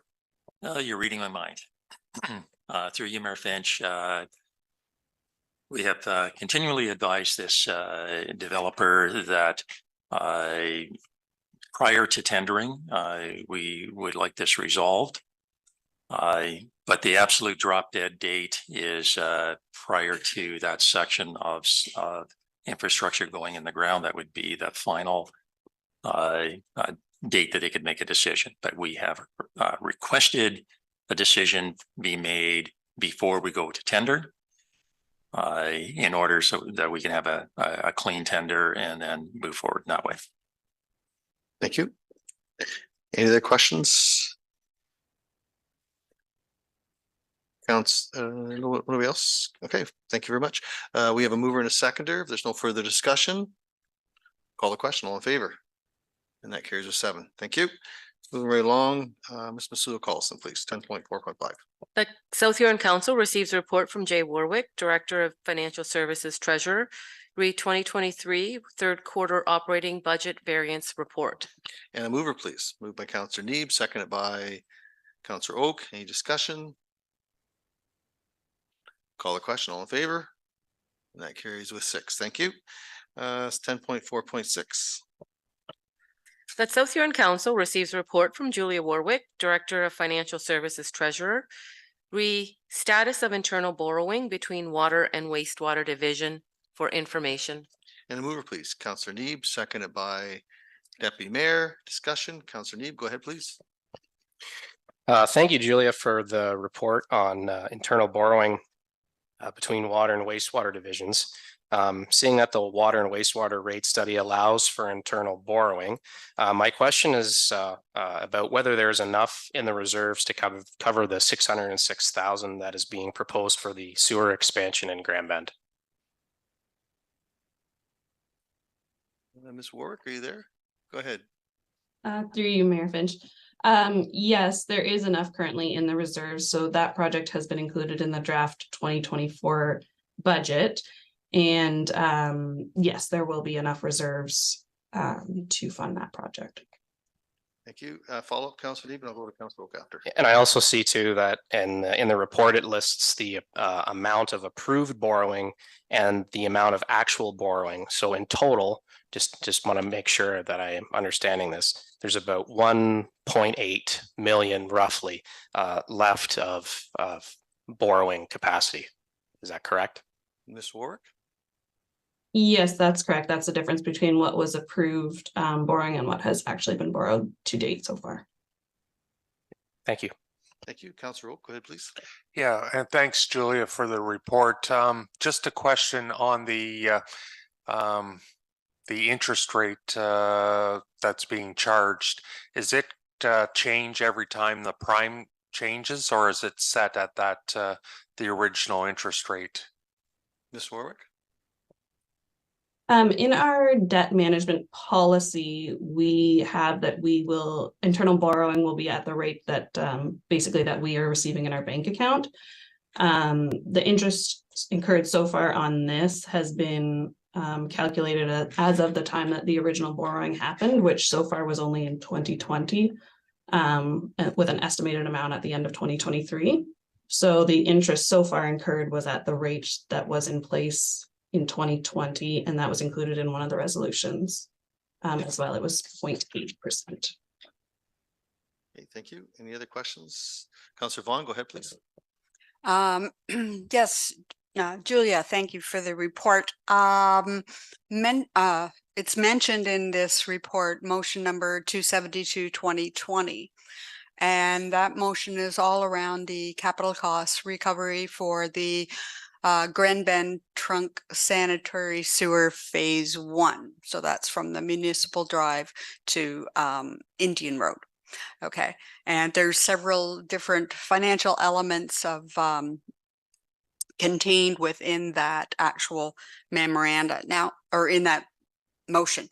So I know that at a previous council meeting, we were asking the question in terms of, has this project been reconciled with Lambton Shores back to the original motion? So like, in other words, has the intent of this motion and the reality of that project, do they match each other? So I'm asking if this has been reconciled, this project has been reconciled. And the second part of that is, Is any actual borrowing as a result of that motion included in that grid? Ms. Warwick, can you respond? Through you, Mayor Finch, I might need you to repeat the last part of your question, but in terms of a final reconciliation for this project, no, we haven't completed one. This project is still ongoing in 2023. So final numbers haven't been accumulated for this Grand Bend Trunk Sanitary Sewer Phase 1 as of this time. Councillor Vaughn? Okay, so the second part of my question was basically, is the borrowing, if any, as a result of this Phase 1 project reflective in this grid? Because if we don't have the reconciliation from that project, I don't see that it could actually be in this grid. So this grid is like a point in time, like absolutely today, but it might not be the grid that we would look at a week from now if we were to reconcile a week from now. That's where I'm trying to go. Ms. Warwick? Through you, Mayor Finch. So if I'm understanding the question correctly, you're wondering which portion of this actual borrowing to date relates to the Grand Bend Trunk Sewer Phase 1. Is that correct? Yeah, I'm wondering if it's included in the grid at all. Yes, it is. So according to my notes, in 2020, approximately $777,000 of that actual borrowing was highlighted for the Grand Bend Trunk Sewer project. And that's the actual borrowing to date so far. 2023 is just estimates at this time. How we determine the amount to borrow at the end of the year is based on actuals that come through for projects as a whole for the sewer department. Follow up, Councillor Vaughn? Mentally, I'm just trying to reconcile with that, because if we just basically, I'm trying to think of when this project actually started and if we would even have $700,000 of bills to borrow against back in 2020. I didn't think we were very far along in that project at all in 2020. We had made the resolution. So that's what I'm trying to figure out here. I'm trying to figure out how much of this project is actually in this. And you're saying it's 700,000? Julia? Yes, that was the actual spent in 2020 in relation to that project. Was approximately $777,000. And so then just to further on that, we haven't had any expenses since then, or we haven't needed to borrow since then? Ms. Warwick, are you able to respond? We haven't needed to borrow in 2021 or 2022. We are estimating having to borrow a little bit in 2023, but that number is not finalized at this time. Okay. Thank you very much. Any other questions this time? Okay, we have a mover and a seconder. There's no further discussion. We'll call the question. All in favor? And that carries with 7. Thank you. Okay, moving right along to 10.4.7, I believe. The South Huron Council receives a report from Rebecca Msuya Collison, Chief Administrative Officer, Re 61 McNaughton Drive, Exeter, road assumption, and the council approved the assumption of that part of McNaughton Drive extending from the easterly terminus of Mill Road southeasterly to a line formed by the extension of the easterly boundary of Part 2, Plan 22R 4099, 61 McNaughton Drive, as generally shown on the map attached to this report, and that the draft bylaw be provided to council for the required 3 readings. And a mover, please. Moved by Councillor Neeb, seconded by Councillor Oak. Any discussion? Councillor Oak, go ahead, please. Thanks, Mayor. I guess, how did this come about? That this wasn't in place to begin with? I'm surprised. Mr. Sue Colson. Oh, through the mayor. Yes, it was a request from the solicitor for the purchaser, and they contacted us. I believe originally, anecdotally, it was a Sable Bayfield Conservation Authority, but the municipality has been maintaining that road. So this is kind of just an administrative correction of the road. Okay, so we have a mover and a seconder on that. Any further discussion? Call the question, all in favor? And that carries a 7. Thank you. On to 11.1. The notice of motion, moved by Councillor Vaughn. Whereas council received a report where it is being proposed that South Huron enter into a cost sharing agreement with Trident Group for the oversizing of a trunk line pipe, with South Huron's share being approximately 25% or 606,000 plus HST. And that it is being proposed that the source of funding for the municipal share is proposed to be from the existing sanitary sewer reserve, and that recovery of these oversizing costs from future development and future connections is proposed to be repaid through a Municipal Act cost recovery bylaw, and that council was advised in the Committee of the Whole of October 30th, 2023, that until such time as recoveries from future development and future connections occur, that existing users of South Huron sewage systems will repay South Huron's approximate 25% portion through utility fee charges. And that council is aware that previous sewage works on London Road, in Huron Park, Centralia, Crediton, and Grand Bend areas have each had similar Municipal Act cost recovery bylaws, with a percentage repayment whereby existing users of South Huron sewage works have paid the cost of these recoveries until such time as future development or connections is realized.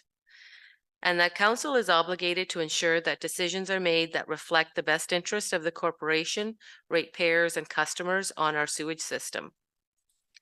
Therefore, be it resolved that council requests that staff provide the following information to assist in evaluating the merits of the oversizing proposal.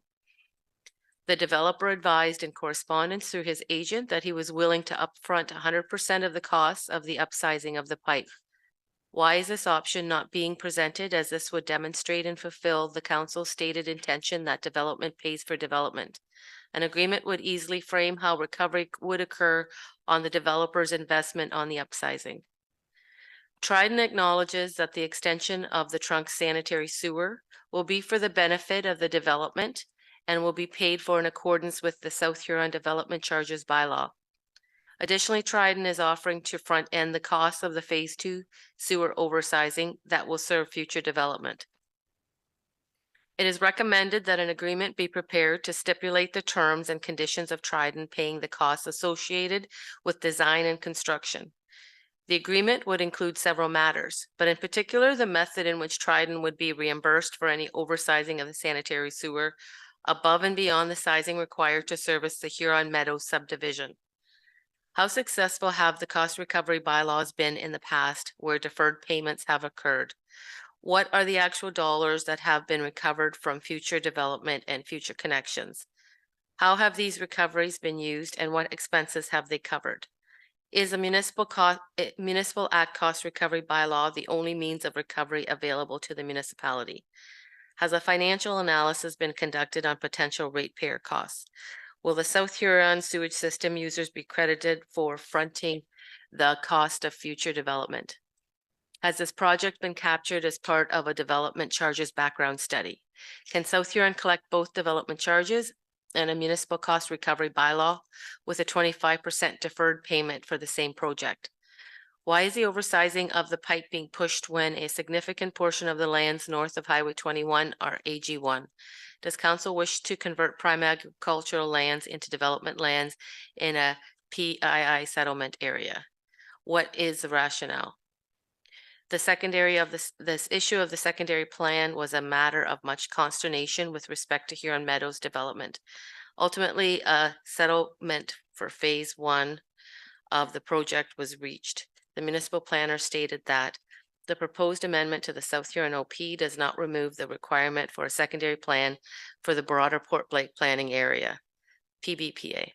In other words, the rationale not proceed with a secondary plan for Salthaven appears to be that it was a singular property. The proposal before the council to justify oversizing represents multiple properties proposed to be developed. As a result, a secondary plan would be required. Is there an underlying reason why the council would not move forward with such a plan? What is the rationale?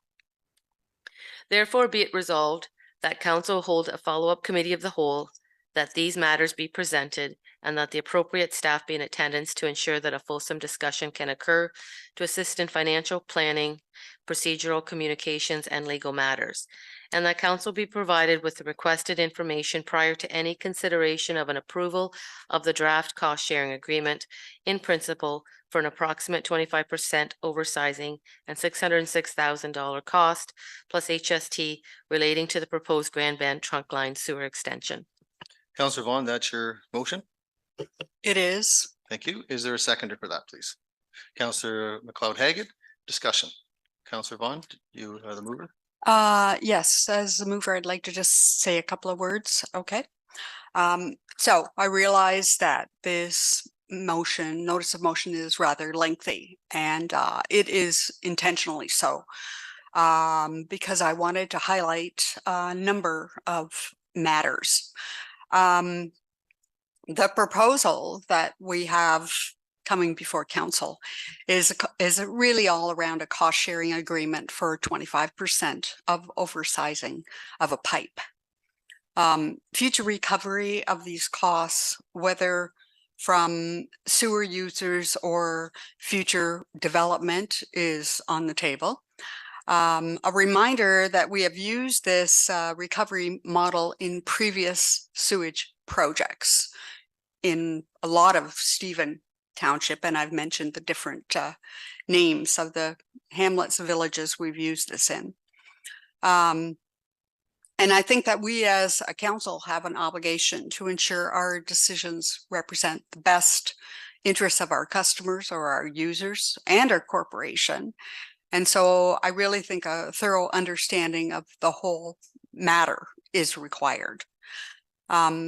Council has been presented with their staff reports with one option, and there may be others that Tridon is amenable to. I'm not sure that we have taken a hard look at that, and that we might even have an opportunity to collect through development charges. If we don't, I'd like to know a little bit more about why not. It's also unclear as to how successful cost recovery bylaws have been in the past, what actual dollars have been collected as a result of future developments and connections. And I've seen a number of questions in the past couple of weeks, some coming from myself, some at the committee of the whole, some from council members to the CAO, and the CAO has responded and everybody's seen them. Now, depending upon how you've asked the question and what specifically you've asked about a cost recovery or questions around the cost recovery, the answers are slightly different.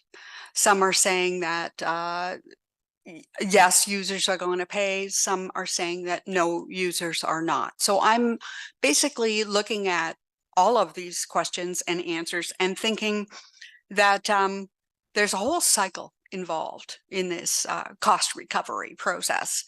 And who pays? The Watson study is a part of it. Recoveries from development, the Municipal Act. And I don't think that there's, with the questions and so forth, that how it's been presented so far is that there's a holistic view of what it actually means from a cost recovery, not only from a just saying it in a project perspective, but as each one of these studies and as development charges come in, how does that actually affect the municipality? And indeed, how have we measured up against all of that in the past? So I think this proposal is not just about a pipe.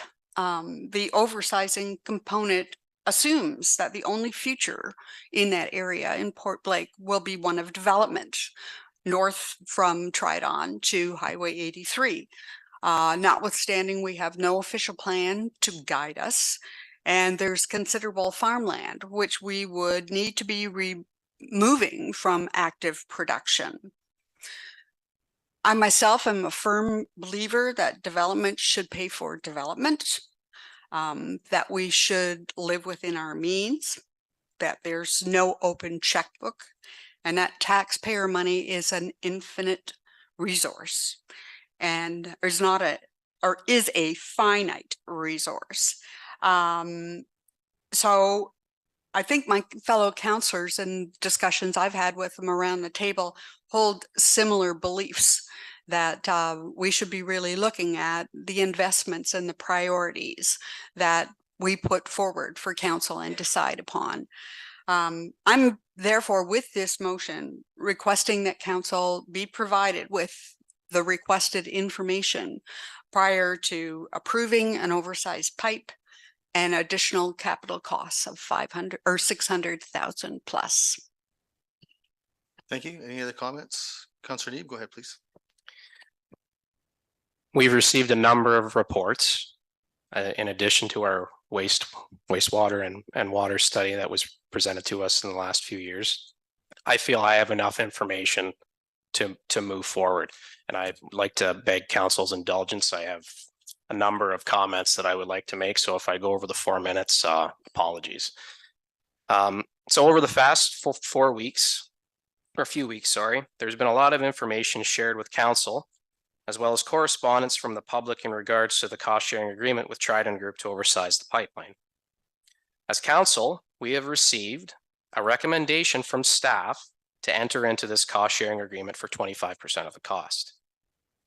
When making any decision as a councillor, I remind myself of the Ontario Municipal Councillor's Guide, which states that some decisions we make as councillors will be complex and controversial, but should be made in the context of your municipality's plans for long-term health and welfare of residents long-term health and welfare of the community. In my opinion, this decision is about the long-term health and welfare of residents in this area, as well as the financial health and sustainability of our municipality. As outlined in our staff report, we've received inquiries about the ability to provide sewer service for existing and future lands in Lambton Shores and South Huron, including Solhaven subdivision, future development lands, and existing properties along Blue Water Highway. Our official plan also states, and I quote, "In some areas of the Port Blake planning area, there has been development interest in establishing permanent residential and highway commercial developments, which would place additional pressure on sanitary sewers. Further, we have properties that require to be tied into this system as laid out in the staff report to council on October 30th. If this pipeline is approved, according to our asset management plan in 2021, the sewer pipeline will last 100 years. Well beyond the window of any official plan, and likely beyond the window of many of us sitting in this chamber tonight. As we know, our municipality has only so many methods to collect funding to pay for our services. We are not a business, but we must operate in a business-like fashion. Our ability to generate funding to pay for the services we offer comes through property taxes, user fees, and grants. The more volume or properties that contribute to our tax levy and user fees results in more funding to provide our services.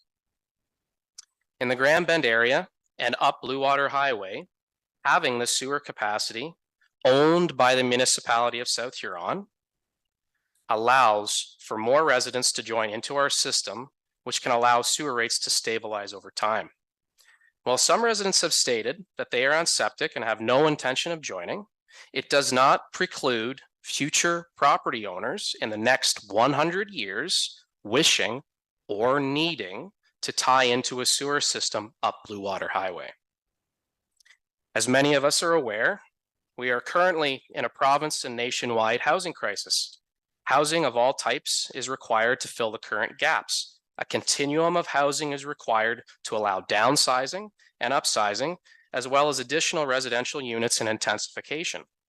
Without sewer access, we cannot realize or fulfill our community's expectation to create more housing in this area.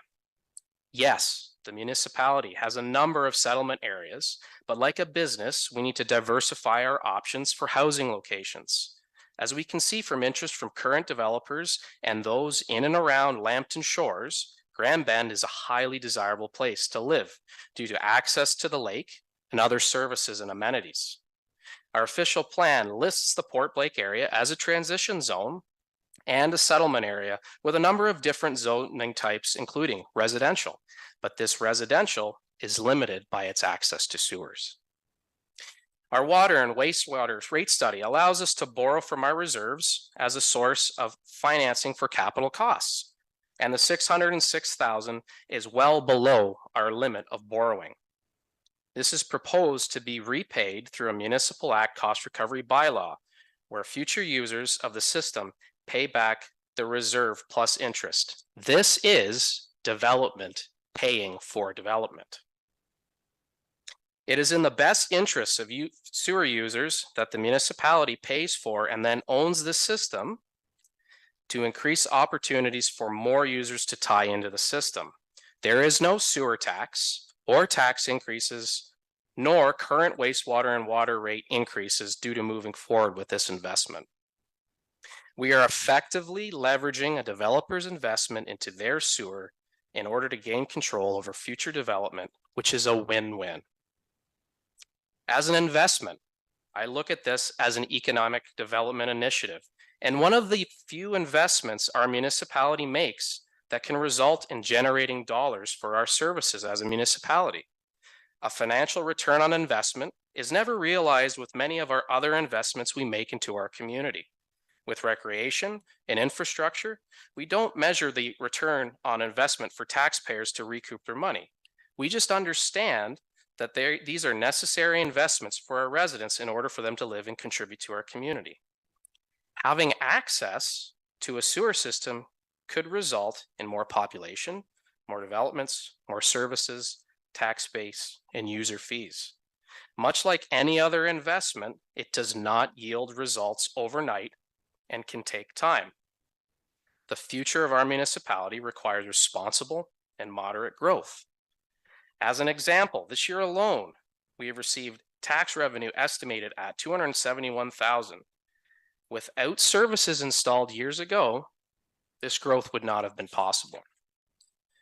I am fully in favor of moving forward with this investment, as it is a benefit to current and future residents of the Grand Bend area, as well as the current and future residents of South Huron, and therefore I am not in favor of deferring. Thank you. Thank you. Any other comments from members of council? Deputy? Thank you. I guess I look at this municipality, we have to run it like a business. And if we're not looking at this oversized pipe as a business, I don't know where we're coming from, because sure, we may never use this for 10 years, but it's able to be used if something comes up and if there's another building goes on back that way. So I will be in favor of moving this forward. Thank you. Thank you. Any other comments from members of council? Councillor Vaughn, do you have a follow-up on that? I do. Okay, so thank you for your comments, both of you. And I think Councillor Neeb expressed it quite well in his first statement, which is he thinks he has enough information to make a decision. And maybe that's a good comment for this notice of motion. But everything else that you said after that really relates to what happens with 12.3 and when this motion comes back on the table. Okay, so I think Deputy Mayor Dietrich's comments also relate to a possible bringing that motion back. Doesn't relate specifically to my notice of motion. At least that's not what I heard. I heard you supporting the oversizing of the pipe for economic reasons and a host of other things. So not trying to discount that right now, would like to be able to address some of what you brought up in that discussion, but I would like to get back to my notice of motion. Very well. Any other comments on it then, or any other comments from members of council? Councillor Oak, go ahead, please. Yeah, thanks, Mayor. And this is a long notice of motion, as you Absolutely. definitely there are a number of items in here that I would like to see the information as well on because there's been some changes with the different new government bills that have come out as far as what we can use development charges for and not use them for, and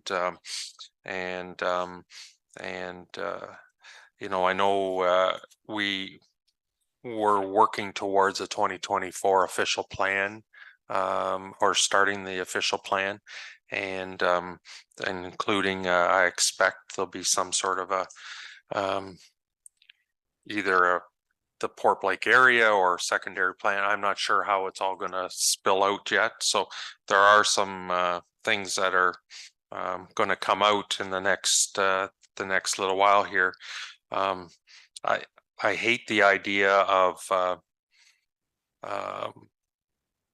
putting a pipe in the ground and then kicking ourselves 5 years from now and saying, why didn't we expand it at the time? Because there's an opportunity here that if we don't do it, our neighbors to the south are going to do it because they've got the pipe in the ground that we don't. So we're in a competitive environment when it comes to municipalities. We, as Deputy Mayor Dietrich said, you know, it's a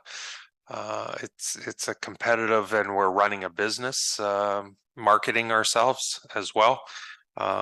But I still think there's a lot of information here, and I'd feel a lot more comfortable if we knew what we were going to be doing with that zone at this point in time. So I'm not sure where I'm leading to right at the moment, but I know that I would appreciate some of the answers to some of those points that Councillor Vaughn brought up. Thank you. Any other comments? Councillor McLeod Haggett. I'm going to kind of piggyback off of you, Ted, Councillor Oak. New to the table, I just going through Marissa's motion. There's a lot of answers that I don't know. I don't have. I'm still navigating through the system, trying to figure out where things are at and get some answers. So I would like some more answers to come forward with respect to things that she's asking within her motion. Okay, thank you. Councillor Dietrich, do you have any comment at all or not? Thank you, Mr. Mayor. I agree with Councillor Oak. I'd like a little more information. Okay, very well. No other comments at this point in time then? Councillor, no other comments? Okay, so we have a mover, thank you, and a seconder. Councillor Oak, you have something?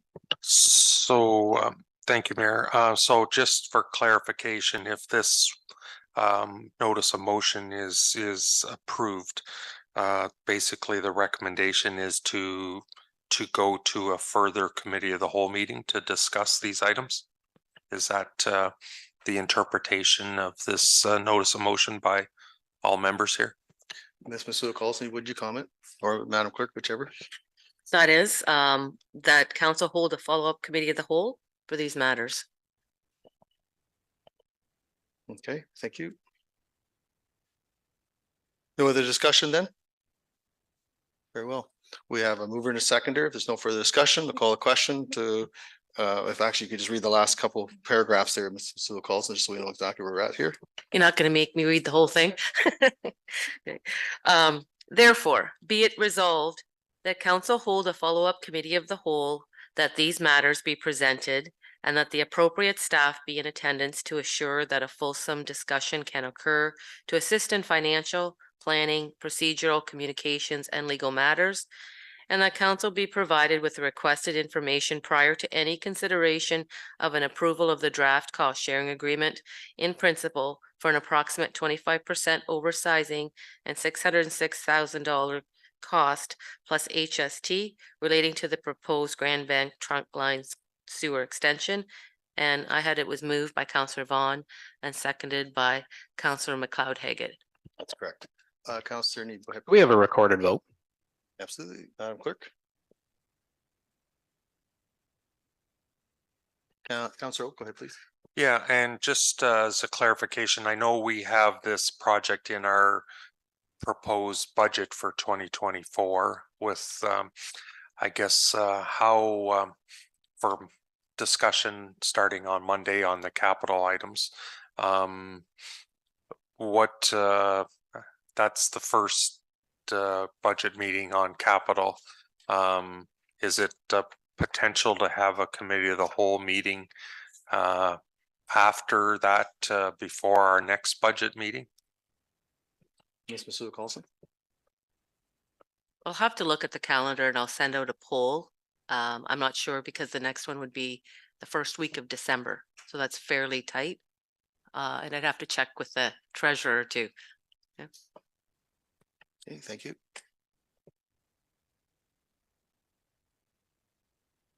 And turn to Madam Clerk when you're ready.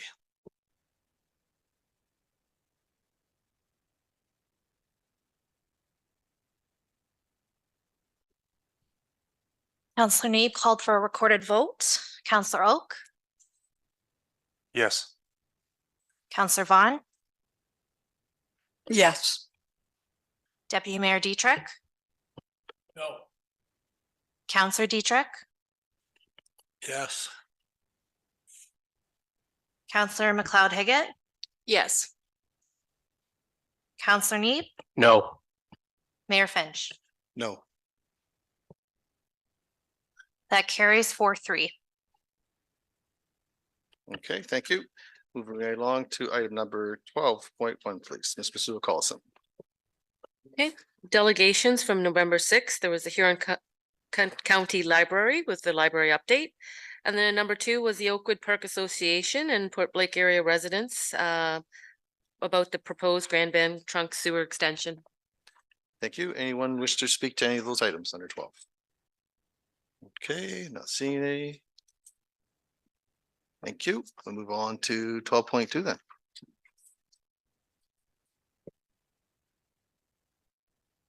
And this is a follow-up from the October 30th OPP contract agreement expiry. And the recommendation was that South Huron Council receives the memo of Alex Wolf, acting clerk, OPP contract expiry, and that council approve a 2-year extension to the existing contract, and that the authorizing bylaw be brought back for the required 3 readings. And a mover, please. Deputy Mayor, second by Counselor Dietrich. Discussion. Counselor Vaughn, go ahead, please, and then Counselor Oak. Yeah, primarily just kind of a typo. Some of the agreements actually mentioned the municipality of Brockton. And I'm sure that's not the way we want to execute that agreement, so. So that we would correct it. And Counselor Oak, go ahead, please. Yeah, thanks, Mayor. And I'm not opposed to extending the contract. I guess I'm just wondering, I guess, at this point, whether we extend it or, you know, the difference between the contract or the no contract. Just wondering if there's any benefit of us having no contract, sort of going with the idea that this is coming to an end someday, but just wondering if this comes to an end in 1 year's time, then does this contract end at that point? As soon as the new board is developed, yeah. Council Deputy, you have something? Yeah, when the new contract comes in, the OPP detachment comes in, this one's automatically gone. Councilor Oak? So the other question I have is if we don't sign a contract, then do we save the 30-some thousand of the police service board in 2024? Mr. Sue Carlson, you want to respond to that? To my knowledge, yes, that the board, that's how that would work. Any other discussion? Stroke, did you want to comment any further on that, where you're going with it? No? Okay, thank you. So we have a mover and a seconder. If there's no further discussion, call the question. All in favor? And that carries with 1, 2, 3, 4, 5, 6. Or sorry, 5. Sorry, 6. Carries with 5. Thank you. Moving along, follow up number 12.3, I believe. turn to Ms. Masula Carlson for comment and to our clerk. Okay, this is follow-up from the October 30th, 2023 Committee of the Whole, and it was the deferred recommendation. As part of this, the previous notice of motion, the discussion on the recommendation that was provided by staff to the Committee of the Whole will need to be taken place at the Committee of the Whole that's coming up. However, as part of this memo, there was information about the closed meeting itself. And at the last meeting of November 6th, Council did not didn't receive that memo, and there weren't any questions asked. So I'm just putting it out there at this time. Are there any questions with regard to that memo? Any questions from members of council? Councillor Vaughn, go ahead, please. Yeah, so going back to the November 6th memo that our CIO has mentioned, if we, I don't know if everybody has that sort of up and at the ready. There's a link apparently to get to it, but the last two paragraphs, the first statement in the last second last paragraph says there is capacity remaining in the Oakwood area pumping station. Then it goes on to say, however, determination of allocation of capacity between the property owners is unresolved. And this is all around whether we need to go into closed session or not go into closed session. That's what this whole memo was about. So I just want to see us stop kind of muddying water. And I see this beginning of this paragraph as a muddied water situation. So there is capacity at the Oakwood pumping station. There isn't capacity at the Oakwood pumping station. There's, depending on what document you look at any given time, you get a different answer. So I have a different view altogether about capacity and whether we have it or we don't have it. And I don't know if it's correct. I think it's correct, but I'd like to know the correct answer. We entered in, South Huron entered into a debenture with Oakwood Inn back in 2005 timeframe. And at that time, we basically said, or it was acknowledged in that debenture, that there were residential unit capacity for 212 units. 177 of those units were assigned to Oakwood Inn as their capacity to use on their lands any which way they wanted. So if you have 212 units and 177 have already been given to Oakwood, that says there's only 35 residential units available. I don't see that tried on or a dispute between property owners or a subsequent sale of any part of the Oakwood lands has anything to do with who owns capacity at the Oakwood pumping station. So maybe there isn't capacity at the Oakwood pumping station, but I'd like it to be stated for what it actually is so that we don't have to go through this debate constantly of whether we have capacity or we don't. The MT consultants that Tridon had brought into the equation way back in 2021 said that there was capacity for up to 260 residential units. Whether there is or there isn't, I don't know if there's been improvements to that pumping station in the interim, or the way engineers look at the flows through a pumping station differ today than what they did in 2005. I would like to see us set the record straight. I don't see that this paragraph is true. And so I'm wondering what we can do to get ourselves to a straight story. Ms. Masula Carlson, comment? Now, General Manager Giberson would be able to provide you more clarity for that. And I'm wondering if we can maybe add that to the committee of the whole, like a more fulsome explanation for that. To my knowledge, as far as for a draft subdivision agreement, it's more of a theoretical exercise. And that it has to be a better tested actually exercise once there's an actual application. So I'll let General Manager Guiberson respond better to that, if that's agreeable to you. I would be okay with bringing this to a committee of the whole. Since we're going to be discussing more matters relating to this entire Port Blake area and capacity and sewage and so on and so forth, I think it's important to have it because it goes directly to needs in terms of what are the future needs, what are the needs for the 25%. It all wraps up into capacity. It all wraps into what's the real capacity there. We've heard from the committee of the whole that tennis court lands may not be a part of the pipeline that Tridon envisions for their own purposes, but rather it would be for an oversizing. There's commentary about maybe Oakwood moves over to the Tridon pipe. Maybe that's part of the 25%, but yet Oakwood Inn has no interest in doing that.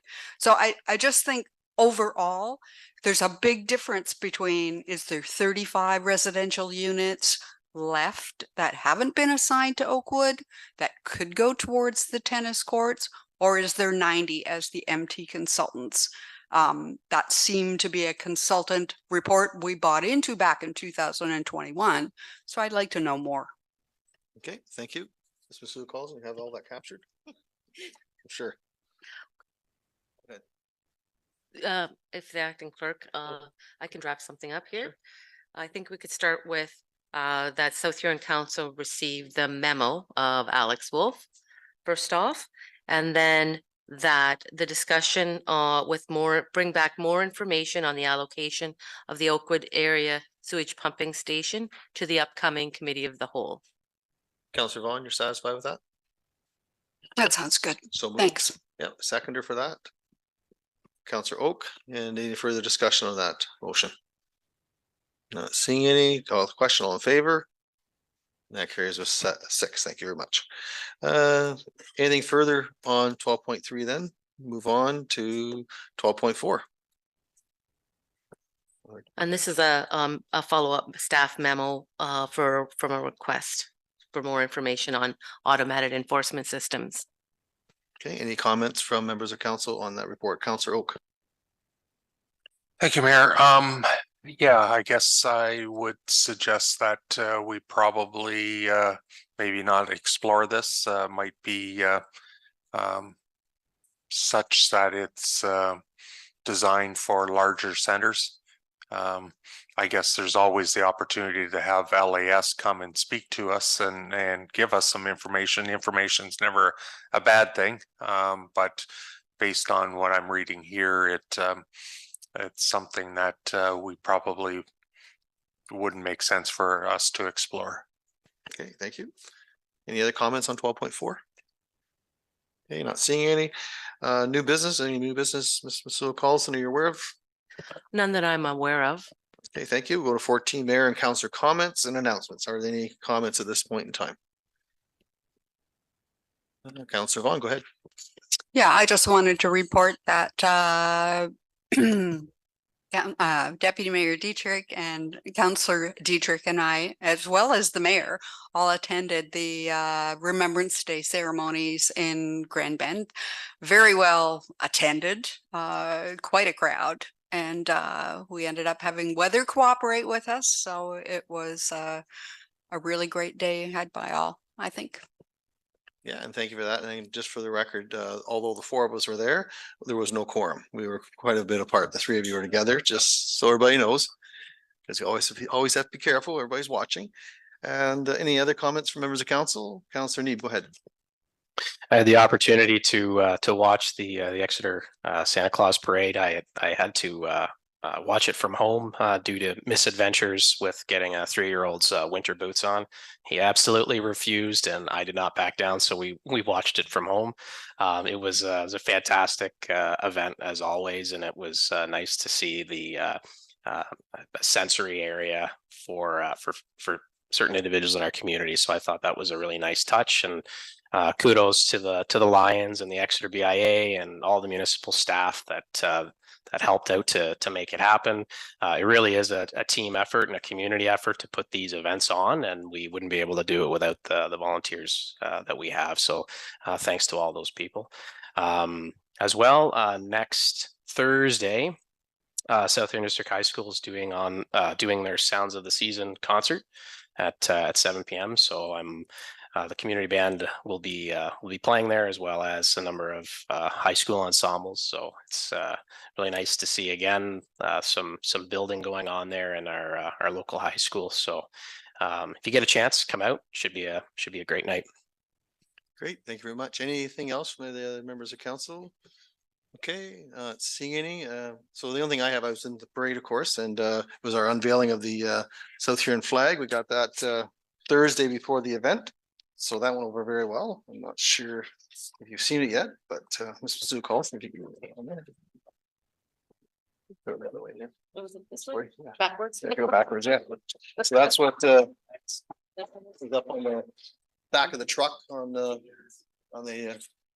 Santa Claus Parade. So very well received. So it's good to see that finally come to fruition, and I'll be flying on our flagpole at Parkette. So I don't think I have anything else. If we have nothing else, we move on to communications. If there's anything anyone want pulled, please advise and we'll have them pulled. Go ahead, Ms. Masua Carlson. Hey, 15.1, and that's everything from 15.1.1 to 15.1.13. Paul, Any particular one or as a group, as a group? Okay. thank you. 15.2, Pull. 15.3, 15.4. Okay, Ms. Councillor Vaughn, go ahead, please. Yeah, I would just like to say that I really do appreciate the input that people from the Port Blake area are trying to provide us in terms of helping to guide us for the wisdom of an official plan and to make the best use of their hard-earned dollars in any decision that we make going forward. So that's all. Great, thank you very much. And Councillor Neeb, you want 15.2? I can remember this coming up once before, and I'm just wondering, I can't remember, did we ask for a report, or do we need a report to come back? Ms. Masua Carlson? To the mayor, yes, there was a request from council for a report, and one will be forthcoming. Thank you. Great. Any other comments? Nothing else to be pulled? Very well, we'll go on to the recommendation. Ms. Masua Carlson, please. Let South Huron Council receive communication items not otherwise dealt with. And a mover, please. Deputy Mayor, seconded by Councillor McLeod Haggett. Any discussion? Call the question, all in favor? And that carries a 7. There's no closed session under 16. We'll go to bylaw 17.1, please. Let South Huron Council gives third and final reading to bylaw 16/2023, being a bylaw to provide for the Kids Night Municipal Drain 2023 in the municipality of South Huron. And a mover, please. Councillor Dietrich, seconded by Councillor Oak. Any discussion? Call the question, all in favor? And that carries a 7. 17.2. That the South Huron Council gives first, second, third, and final reading to bylaw 66/2023, being a bylaw to amend bylaw 52/2022, appointment of municipal bylaw enforcement officers and property standards officers. And a mover, please. Moved by Councillor Neeb, seconded by Councillor Vaughn. Any discussion?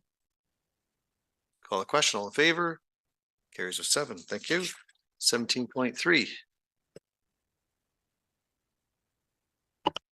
That South Huron Council gives first, second, third, and final reading to bylaw 67/2023, being a bylaw to amend bylaw 10/2023 to provide for collection of actual costs for the construction of the C drain of the PAF Municipal Drain 2023. And a mover, please. Counselor Dietrich, seconded by Counselor Neeb. Any discussion? Call the question. All in favor? Carries with 7. And 18, please. That South Huron Council gives first, second, third, and final reading to bylaw 68, 2023, being a bylaw to confirm matters addressed at the November 8th, 2023 special meeting and the November 20th, 2023 regular council meeting. And a mover, please. Counselor Neeb, seconded by Counselor Vaughn. Any discussion? Call the question. All in favor? That carries with 7. Thank you. And 19. That South Huron Council hereby adjourn at 8:20 p.m. to meet again on December 4th, 2023 at 6 o'clock p.m. or at the call of the chair. Moved by Deputy Mayor, seconded by Counselor Neeb. No discussion. Call the question. All in favor?